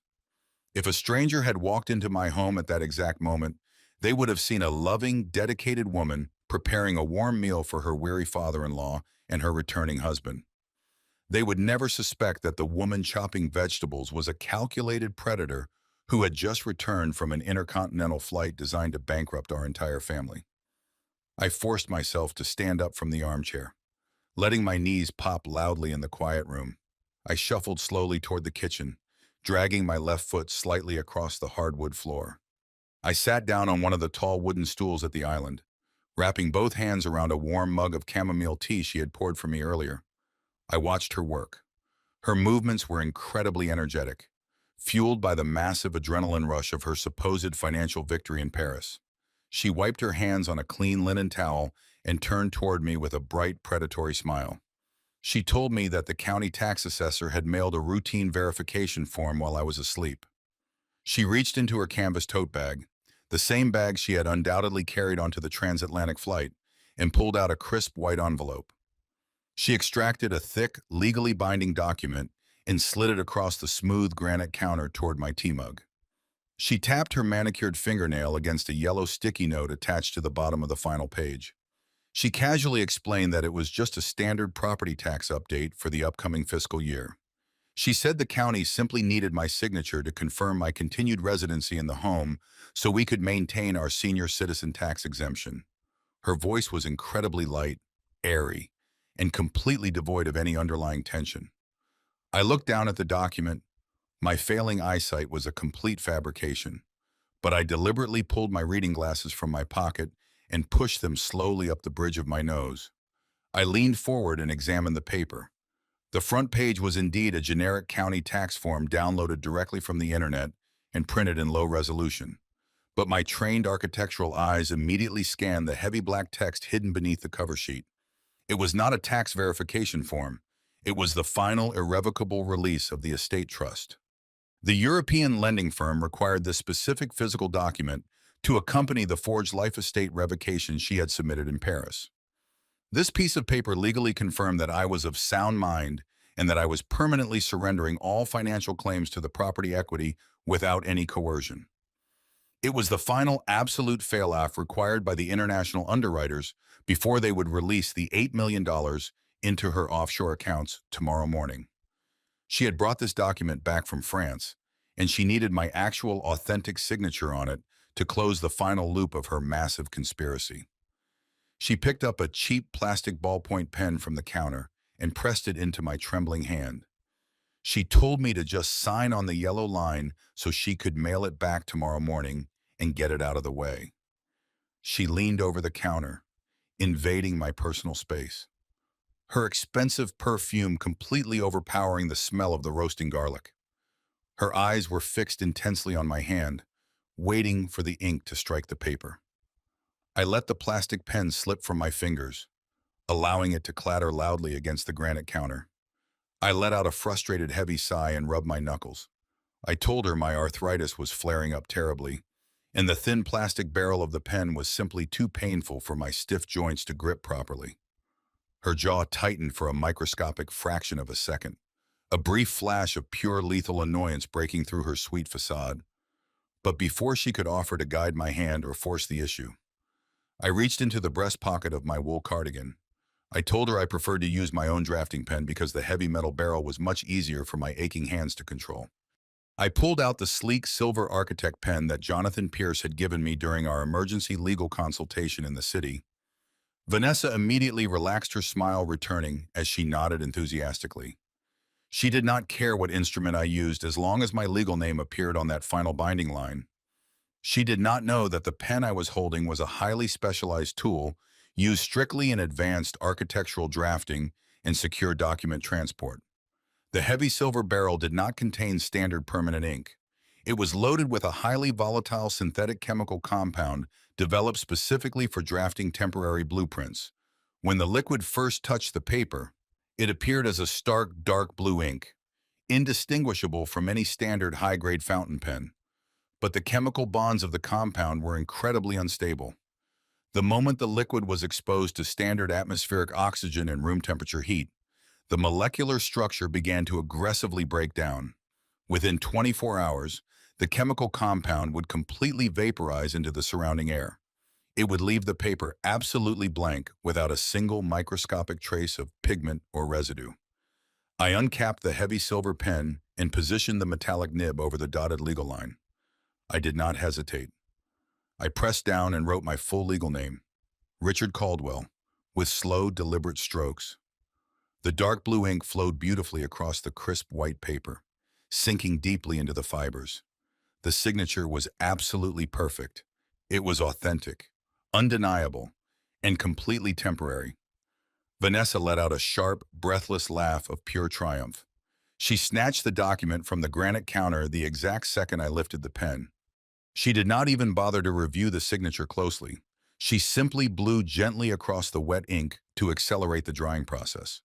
Entirely unaware that the warm air buff from her own lungs was actually accelerating the chemical vaporization of her victory. She folded the thick document carefully and slipped it securely into a heavy manila folder. She told me she would take care of mailing it first thing in the morning. I capped my silver pen and slipped it quietly back into my pocket. I watched her practically dance back to the stove, her entire body buzzing with the electric thrill of a successful heist. She believed she held the ultimate key to my destruction safely inside that folder. She believed she had outsmarted a foolish old man and a gullible pilot husband. She believed that by tomorrow afternoon, she would be a multimillionaire living a life of absolute, untouchable luxury. She was holding a blank piece of paper. The final failsafe required by her international bankers was already quietly destroying itself inside her bag. When the European underwriters opened that folder tomorrow to verify my consent, they would find nothing but an empty signature line. The loan verification would instantly freeze, triggering a massive internal fraud alert. But the wire transfer process we had secretly armed with the Federal Bureau would already be in motion. The silent deception was completely finalized. I had literally signed her federal arrest warrant using the very document she provided to destroy me. I picked up my mug of chamomile tea and took a slow, warm sip. I looked at her back as she stirred the simmering dinner, and I felt a profound cold peace settle entirely over my mind. The trap was locked. The escape routes were completely severed. Now we only had to wait for Daniel to walk through the front door and let the final act of this tragedy unfold. The heavy hum of a vehicle engine echoed through the front window, breaking the quiet atmosphere of the living room. Headlights swept across the dark walls and illuminated the dust particles dancing in the air. My son had returned from the airport. I stood up from my leather armchair and walked slowly toward the foyer, leaning heavily on my cane to maintain my frail disguise. The front door opened and Daniel stepped inside the house. He dropped his heavy black flight bag onto the hardwood floor with a dull, hollow thud. He looked absolutely terrible. His commercial airline uniform was perfectly pressed, but the man wearing it looked as though he had aged a decade in a single day. Dark circles bruised the pale skin beneath his eyes, and his jaw was locked in a tight, rigid line of suppressed agony. He saw me standing in the shadows of the hallway. He stepped close to me before Vanessa could hear him over the sound of the loud kitchen ventilation fan. He leaned in and spoke in a voice so incredibly quiet, it was barely a breath. He told me that during the long flight home, he had stared out at the dark ocean and realized the true calculated depth of what she had done to him. He whispered that over the past 3 years, Vanessa had systematically isolated him from every single friend he had ever known. She had constantly complained about his college roommates until he simply stopped inviting them over to keep the peace. She had manufactured petty arguments with his fellow pilots, ensuring he never attended their weekend social gatherings. She had slowly and deliberately severed every external bond in his life, convincing him that he only needed her in the brilliant financial guidance of Colin Stanford. He looked at me with hollow, shattered eyes and said he felt completely suffocated because she had made herself his entire world just so she could burn it down without anyone noticing. I placed my hand firmly on his shoulder, gripping the dark fabric of his uniform jacket. I told him he was not alone and that true character is built in the absolute darkest moments of our lives. I reminded him that we were going to end this tonight and that he needed to gather every ounce of his professional discipline to survive the next few hours. The sound of the kitchen fan suddenly switched off. The sharp clicking of Vanessa's heels echoed on the ceramic tile floor as she walked rapidly into the hallway. Daniel instantly dropped his chin, took a deep, stabilizing breath, and forced his facial muscles to completely relax. When Vanessa turned the corner, my son looked up and delivered the most difficult performance of his entire life. Vanessa let out a high, joyful squeal and threw her arms around his neck, pressing her body tightly against his chest. She welcomed him home and told him how terribly much she had missed him while he was flying his routes. Daniel did not pull away. He wrapped his arms around the woman who had just crossed an ocean to bankrupt him. He held her close and kissed the top of her head. He smiled a warm, exhausted smile and told her it was wonderful to be back in his own house. I watched the exchange from the shadows, feeling a surge of profound, deep respect for my son. He was enduring the physical touch of a venomous snake without flinching. His emotional restraint was absolute perfection. Vanessa stepped back, completely fooled by his calm, loving demeanor. She took his hand and led him toward the dining room, promising him a wonderful evening and a delicious, home-cooked meal. The dining room table was set with our finest crystal glasses and the expensive silver flatware my late wife had purchased decades ago. Vanessa was bustling around the large room, pouring expensive red wine into the tall glasses and adjusting the folded linen napkins. Daniel sat at the head of the table, quietly sipping his ice water, playing the role of the tired pilot, winding down after a grueling international rotation. I sat to his right, maintaining my hunched posture and my blank doxal expression. Vanessa stopped at the end of the table and clapped her hands together lightly to get our attention. She announced that she had a wonderful surprise for us tonight. She looked directly at Daniel and said that since he had finished his flight schedule early and since their investment portfolios were performing so incredibly well, she thought it was the perfect time to celebrate their future. She explained with a bright, innocent smile that she had taken the liberty of calling Colin Stanford, their private wealth manager, to invite him over for a celebratory dinner. The sheer blinding arrogance of her statement hung in the air like thick, toxic smoke. She had invited her accomplice, her lover, the very man who had helped her forge my signature and steal my property to sit at my dining table and eat my food. She wanted to revel in her hidden victory right in front of our faces. She wanted the ultimate psychological thrill of drinking wine with the two men she believed she had completely conquered and destroyed. Before Daniel could even formulate a verbal response, the front doorbell rang with a sharp, piercing chime. Vanessa smiled brightly and walked swiftly to the foyer to greet our special guest. Daniel looked across the wide table at me. His hands were gripping the edges of the heavy wooden table so hard his knuckles were completely white. I gave him a single slow nod, urging him to maintain his composure for just a little while longer. Vanessa returned to the dining room, leading Colin Stanford by the arm. Colin looked immaculate in a tailored navy blue suit, his dark hair perfectly styled, projecting the ultimate confident image of corporate success. He walked directly over to Daniel and extended his right hand, offering a warm, highly professional smile. He congratulated Daniel on his hard work and praised the rapid, massive growth of their financial assets over the past few days. Daniel stood up slowly and shook the hand of the man who was actively trying to destroy him. He thanked Colin for his diligent service and invited him to take a comfortable seat at the table. Colin sat down directly opposite me and raised his crystal wine glass in a polite toast to the health and prosperity of our family. They were completely voluntarily walking directly into the guillotine. They thought they were untouchable sitting in the beautiful castle they had just stolen. They had absolutely no idea that the federal tripwire had already been crossed in Europe, and their entire world was about to violently collapse around them. The clinking of crystal glasses echoed through the dining room as Colin Stanford lowered his wine. He took a slow, appreciative sip and praised Vanessa for her exquisite taste in vintage reds. The dinner commenced with an air of suffocating civility. Vanessa moved gracefully around the large oak table, serving generous portions of roasted lamb and seasoned vegetables. The fragrant aroma of the heavy meal completely masked the absolute rot sitting at the center of our family. I watched Colin carefully from beneath my lowered brow. He was a man entirely consumed by his own perceived brilliance. He cut his meat with precise, confident strokes, acting less like a guest and more like the newly crowned master of the estate. The conversation flowed with a terrifying ease. Colin leaned back in his heavy wooden chair and began discussing the current state of the global financial markets. He spoke directly to Daniel using complex economic terms to establish his intellectual dominance. He mentioned that he had just returned from a highly successful business trip to Europe early that morning.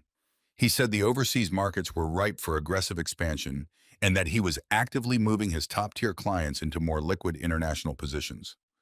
Vanessa sat beside my son, nodding enthusiastically.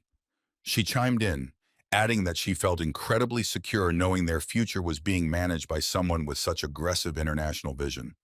The double meanings layered within their casual dialogue were absolutely sickening. They were openly discussing the theft of the $8 million right in front of the man they had just robbed. Daniel chewed his food slowly. His facial expression remained one of polite, sincere interest. He swallowed and looked directly at the wealth manager who had destroyed his life. Daniel told Colin that he was exhausted from flying commercial routes and that he was deeply relieved to have someone he could trust completely handling the heavy burden of their financial security. Colin smiled a wide, perfectly practiced corporate smile. He looked my son right in the eye and promised that Daniel would never have to worry about money ever again. He stated that by tomorrow morning, their entire financial landscape would be permanently transformed. The sheer suffocating irony of his promise hung in the warm air of the dining room. Colin believed he was predicting their absolute wealth, but he was actually predicting his own devastating federal indictment. Beneath the polished surface of the heavy oak table, the physical deception was even more brazen. I dropped my linen napkin intentionally, letting it fall onto the hardwood floor. I bent down slowly, gripping the edge of the table with trembling hands to retrieve it. In the brief moment my head was below the table, I saw exactly what I expected to see. Colin had extended his long leg completely across the open space. His polished leather shoe was resting intimately against the bare ankle of my daughter-in-law. They were casually touching each other, brushing their legs together in the dark, while my son sat calmly just inches away. I pulled myself back up into my chair and let out a soft, pathetic cough. Vanessa immediately shot me a look of profound irritation before quickly masking it with a false smile. She asked if the lamb was too tough for my teeth. I shook my head and thanked her profusely for the wonderful meal, keeping my voice weak and submissive. My brief interruption only fueled their massive egos. They looked at me and saw nothing but a dying obstacle that had already been legally removed. As the main course concluded, Vanessa stood up from the table. Her eyes were shining with a dark, intoxicating thrill. She announced that such a highly profitable week deserved a proper conclusion. She walked over to the antique mahogany sideboard and retrieved a bottle of incredibly expensive champagne she had undoubtedly purchased with my son's stolen retirement funds. She placed 3 crystal flutes on the table explicitly, leaving me out of the final celebration. The stage was perfectly set. The predators were completely relaxed, their bellies full of rich food and their minds clouded by absolute arrogance. They had voluntarily walked into the center of the execution chamber. And now it was finally time to pull the lever. The pale golden liquid bubbled in the tall crystal flutes, casting small fractured reflections of light across the dark, polished surface of the dining room table. Vanessa picked up her glass, holding it delicately by the long, elegant stem. She looked across the table at Colin Stanford, her eyes shining with an unmistakable toxic triumph. She turned to Daniel and offered him a blinding, flawless smile that did not reach the cold depths of her eyes. She raised her glass high into the warm air, demanding the absolute attention of the room. She proposed a toast to new beginnings, to unlimited, expanding horizons, and to a beautiful future completely free of dead weight and old burdens. She looked directly at me when she delivered that last line. It was a thinly veiled declaration of my impending eviction and imprisonment. Colin raised his glass in perfect synchronization. His pristine corporate smile stretched wide across his face. He echoed her sentiment, drinking to the massive, sudden success of their aggressive new portfolio. They tilted their heads back and let the expensive champagne slide down their throats, entirely consumed by the intoxicating delusion of their own brilliance. Daniel sat completely still, his untouched glass resting on the table before him. He was staring at his wife with a look of absolute chilling detachment. I placed my linen napkin carefully beside my plate. I placed both of my hands flat against the thick oak table and pushed myself up. I did not lean heavily on my cane. I did not let my knees tremble or my shoulders sag. I stood completely upright, pulling my spine into perfect rigid alignment. The sudden, abrupt shift in my physical presence immediately altered the atmospheric pressure of the dining room. The hunched, dying old man they had been mocking all evening vanished entirely, replaced by the cold, calculating structural engineer who had just dismantled the foundation of their entire lives. Vanessa slowly lowered her glass, her perfectly sculpted eyebrows pulling together in a sharp, deep frown of confusion. She asked me what I was doing, her voice carrying a sharp edge of sudden irritation. She told me to sit back down before I lost my balance and hurt myself. She reached out a hand as if to guide me back into my chair, treating me like an unruly toddler who had interrupted an important adult dinner party. I did not sit down. I reached into the deep pocket of my wool cardigan and pulled out my digital tablet. I placed it flat on the center of the dining table, directly between the crystal wine glasses and the remnants of the roasted lamb. The screen was completely black. I looked directly into Vanessa's eyes, holding her gaze with absolute unwavering authority. I told her that before we celebrated the future, I wanted to take a brief moment to review the remarkable events of the past 24 hours. I reached out and tapped the center of the dark glass screen. The tablet immediately illuminated, casting a stark, harsh blue light against their faces. A high-definition video began to play. The footage was crystal clear, captured by the hidden security camera I had installed in the living room bookshelf months ago. The video showed me sitting on the sofa, handing a piece of paper to a woman who looked exactly like the woman currently sitting at the table. The audio recorded perfectly. My voice echoed through the dining room playing the pathetic, foolish elder. Then the voice of Melanie, her identical twin sister, filled the room. The audio captured Melanie accepting the $10,000 check, her voice vibrating with desperate, overwhelming greed. The video clearly showed Melanie slipping the money into her pocket and promising to keep my secret trip to the bank entirely safe from her sister. The silence that followed the end of the video was absolute and entirely deafening. The color drained completely from Vanessa's face, leaving her skin the pale, sickly color of a dirty chalk. Her mouth opened slightly, but no sound emerged. She stared at the frozen digital image of her twin sister on the screen, her perfectly constructed reality suddenly fracturing into a million jagged pieces. She realized in a single terrifying heartbeat that her flawless physical alibi had been completely compromised and bought for a mere fraction of what they were trying to steal. Colin Stanford reacted with the rapid, panicked instinct of a cornered animal. He placed his champagne flute down so hard the delicate crystal stem completely snapped, slicing directly into his thumb. He ignored the dark blood pooling on the pristine white linen tablecloth. He stammered that this was an absurd invasion of privacy and attempted to push his heavy wooden chair back from the table to escape the room. I did not let him move. I reached into my other pocket and pulled out a thick stack of printed papers. I dropped them heavily onto the oak table right beside the illuminated tablet.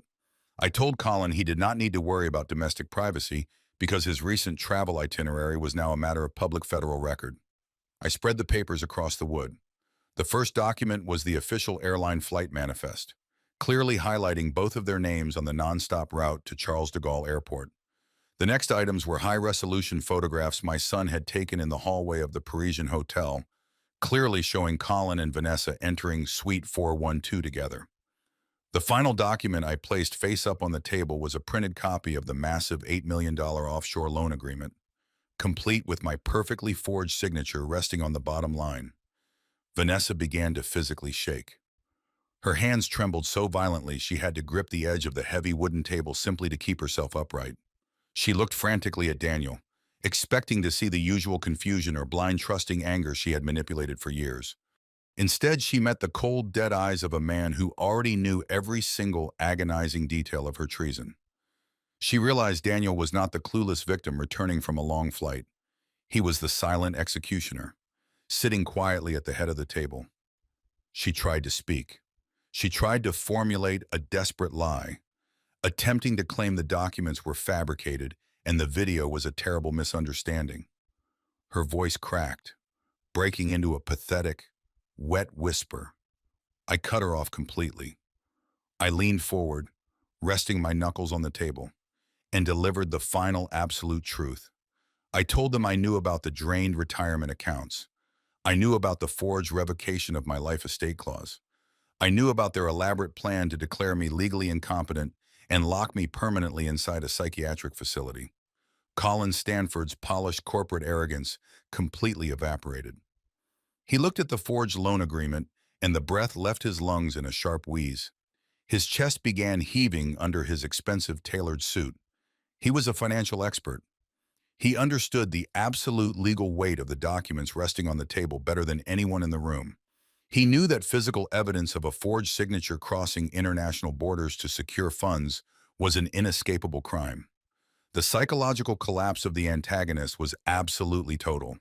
They were no longer the smug, untouchable masters of the estate. They were trapped predators staring blindly into the blinding light of their own complete and utter annihilation. The heavy oak chair scraped violently against the polished hardwood floor as Colin Stanford shoved himself away from the dining table. The sheer panic in his eyes completely erased the smooth corporate professional he had been projecting all evening. He clutched his bleeding right hand against his expensive suit jacket, staining the navy blue fabric with dark red streaks. He did not look at Vanessa. He did not look at Daniel. He stared frantically at the archway leading to the front door. His mind was rapidly calculating his only remaining option. He needed to escape the house immediately, get to his vehicle, and destroy his encrypted laptop before the authorities could trace the digital footprint of the offshore accounts.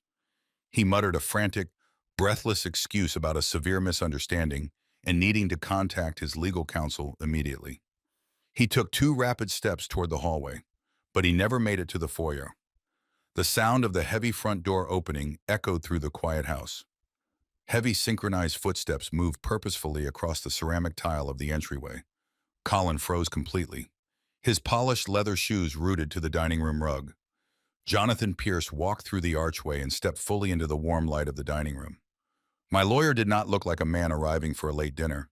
He looked like an apex predator stepping onto a fresh hunting ground. His silver hair was perfectly combed, and his tailored charcoal suit hung flawlessly on his sharp frame. He carried a thick leather briefcase in his left hand. Flanking him on either side were 2 tall, broad-shouldered men wearing dark, unassuming windbreakers. They moved with the quiet, undeniable authority of federal agents. The air in the dining room instantly grew incredibly cold and dense. "Going somewhere so soon?" Colin Jonathan asked, his voice remarkably smooth and laced with a lethal, polite charm. "I strongly advise you to sit back down. Leaving an active crime scene is generally frowned upon by the Federal Bureau of Investigation." Colin swallowed hard, his Adam's apple bobbing nervously in his throat. He tried to summon his arrogant corporate persona, attempting to bluff his way out of the closing trap. He puffed out his chest and demanded to know the meaning of this intrusion. He stated that he was a licensed wealth manager and threatened to sue Jonathan for harassment and trespassing. Jonathan did not even blink.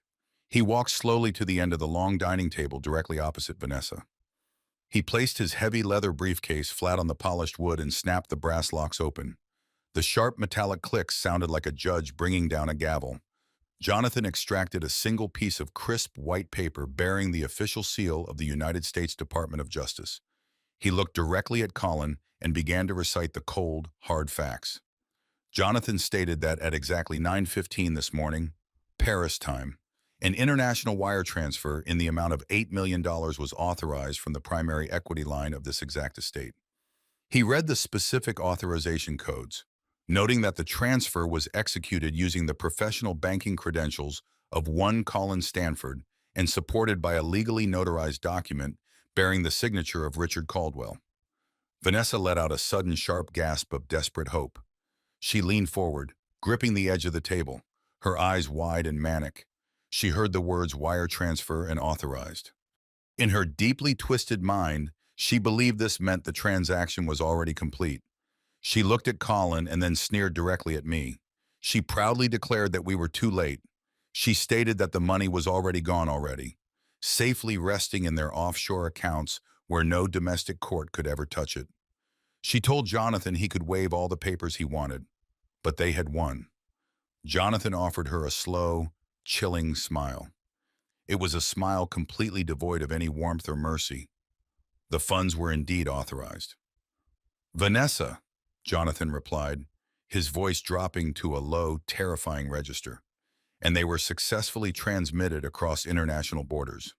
However, the receiving routing numbers you established in the Cayman Islands were legally intercepted early yesterday afternoon. A federal shadow hold was placed directly on the clearinghouse network. Jonathan paused, letting the absolute gravity of his words hang in the air for a long, agonizing second. The $8 million never reached your hidden shell companies, Jonathan continued, turning his gaze back to Colin. The moment you pressed confirm on that transaction, the funds were seamlessly diverted into a frozen escrow account controlled entirely by the federal government. You did not rob my client today. Colin, you simply provided the Federal Bureau with an irrefutable digital confession of international money laundering and wire fraud. The physical reaction was instantaneous and entirely satisfying to witness. Colin Stanford's knees completely buckled. He collapsed backward into his heavy oak chair, his mouth falling open in silent, absolute shock. The pristine, arrogant wealth manager was instantly reduced to a hollow, terrified shell. He realized the trap had not just caught him. It had completely swallowed him whole. He had personally authorized the massive fraudulent transfer using his own corporate clearance, effectively sealing his own lengthy sentence in a federal penitentiary. Vanessa let out a piercing, guttural scream. It was not a scream of fear, but a sound of pure, unadulterated rage. The illusion of their romantic partnership shattered completely. She turned violently toward Colin, slamming her fists against the table. She demanded to know how he could let this happen. She accused him of being an idiot, an incompetent fool who had promised her perfect safety and absolute wealth. She shrieked that he had ruined her life completely, ignoring the fact that she was the primary architect of the entire betrayal. The two federal agents stepped forward, moving with swift clinical precision. One agent approached Colin while the other walked directly toward Vanessa. They did not yell. They did not draw their weapons. They simply stated the federal charges in clear, flat voices: conspiracy to commit bank fraud, aggravated identity theft, international wire fraud. Vanessa suddenly stopped screaming. She looked at the federal agent standing beside her chair and then turned her frantic, pleading eyes toward my son. She begged Daniel to stop them. She started crying, forcing heavy fake tears down her cheeks. She claimed Colin had manipulated her. She swore she was scared and confused and that she never truly wanted to hurt anyone. She reached her hand out across the table, begging her husband to save her. Daniel looked at her outstretched hand and slowly shook his head. He did not raise his voice. He simply told her that he had spent years trying to give her the world, and she had repaid him by trying to destroy his father. He told her she was completely on her own. I remained standing at the head of the table watching the clinical satisfying justice unfold. I did not scream at her. I did not hurl insults or demand apologies. I simply delivered the final cold truth. I looked at Vanessa and told her that her twin sister Melanie was already in federal custody. I explained that Melanie had attempted to cash the traceable $10,000 check I gave her, tying her directly to the conspiracy. I told Vanessa that her entire family, her entire plan, and her entire future were completely dismantled. The federal agents instructed them to stand up and place their hands behind their backs.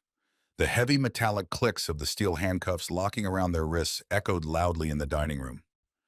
It was the sound of absolute finality.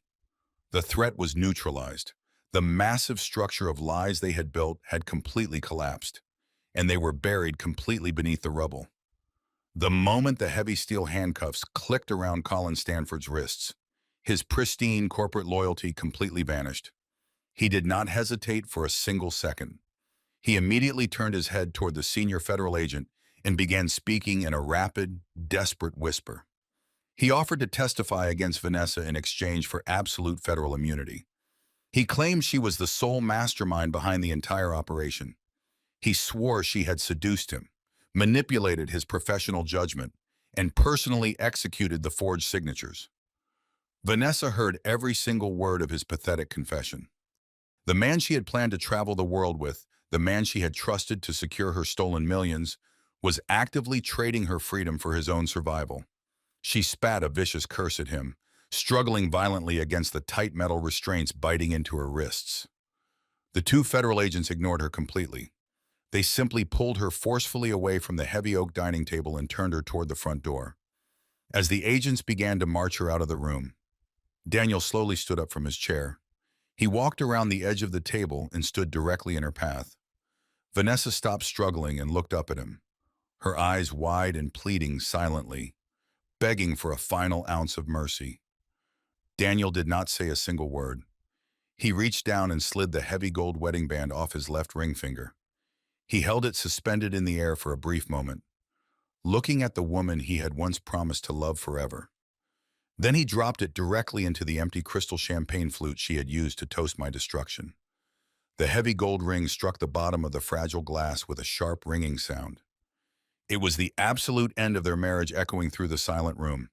At that exact same moment, less than 2 miles down the road, a completely different arrest was taking place.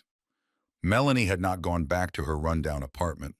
Fueled by the desperate, intoxicating thrill of holding a $10,000 check, she had driven straight to a local bank branch, attempting to secure the cash before the evening deposit window closed. She was standing at the teller counter, smiling brightly when 2 unmarked federal vehicles surrounded her silver sedan in the parking lot. The bank teller had already been notified by the bureau to silently flag the transaction. The moment Melanie handed the check across the counter, 3 federal agents stepped through the glass doors of the bank and placed her under immediate arrest for receiving stolen funds and acting as an accomplice to federal fraud. The entire criminal network Vanessa had spent a year meticulously building was completely dismantled in less than 10 minutes. The heavy front door of my home closed behind the federal agents, taking the architect of our pain away forever. The house was finally quiet again, completely purged of the toxic elements that had threatened to destroy our family. The sun rose over the quiet suburban street, casting long, warm shadows across the wooden planks of our back patio. The chaotic, suffocating energy that had infected my home for the past 12 months was completely gone. I sat in my wrought iron chair holding a ceramic mug of dark roast coffee, letting the gentle morning breeze wash over my face. The house behind me was entirely silent. There were no fake smiles, no hidden agendas, and absolutely no parasites feeding on our unconditional love. It felt as though a massive, suffocating weight had been lifted from the very foundation of the building. The sliding glass door opened with a soft, familiar rumble. Daniel stepped out onto the patio, holding his own mug of hot coffee. He had taken off his crisp airline uniform and was wearing an old, faded college sweater. He looked profoundly exhausted, but the deep, dark tension that had locked his jaw for years had finally vanished. He sat down in the heavy chair beside me, staring out at the green, manicured lawn. We did not speak for a long time. The quiet space between us was not tense or uncomfortable. It was the deep healing silence of two men who had just survived a catastrophic storm together. He took a slow, deep sip of his coffee and looked over at me. His eyes were finally clear. He thanked me for not letting him kick that hotel door down in Paris. He told me I had completely saved his life and his future. I reached out and rested my hand firmly on his arm. I told him that a father never stops protecting his son, no matter how many years pass. People in this modern world often make a terrible, foolish mistake when they look at the elderly. They see gray hair, stiff joints, and slower steps, and they automatically assume they are looking at weakness. They confuse a quiet, patient demeanor with a fading, incompetent mind. But age is absolutely not a vulnerability. Age is a massive archive of survival. It is a lifetime spent enduring incredible pressure, calculating dangerous risks, and understanding the deep, dark flaws of human nature. Vanessa thought my silence meant I was broken, but she simply did not understand the truth. A structural engineer never screams when he spots a fatal flaw in a building. He just quietly redesigns the load-bearing walls to crush the defect entirely. Daniel nodded slowly, a genuine small smile, finally breaking through the heavy remnants of his grief. We sat together in the warm morning light, ready to rebuild our lives from the ground up. I learned a profound, lasting lesson from this terrible nightmare. True family is never defined by a legal marriage certificate or a shared address. True family is built entirely on absolute respect, unwavering loyalty, and the mutual desire to see each other thrive. The predators were permanently gone, and my son and I were finally completely free. The greatest lesson I learned from this entire ordeal is that unconditional love should never mean unconditional surrender.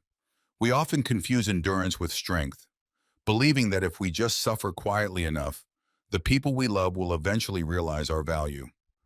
But true respect is never born from submission. When you allow someone to treat you as an expiring resource, you give them the blueprint to destroy you. Age does not diminish your intellect, your worth, or your right to demand basic human dignity. You must be the ultimate architect of your own boundaries, because the moment you stop defending your foundation, someone else will gladly tear it down to build their own castle. If this story resonated with you, please hit the like button, subscribe to the channel, and share your own experiences with setting boundaries in the comments below. The comments below. The comments below. The comments below. The comments below. The comments below. The comments below. The comments below. The comments below.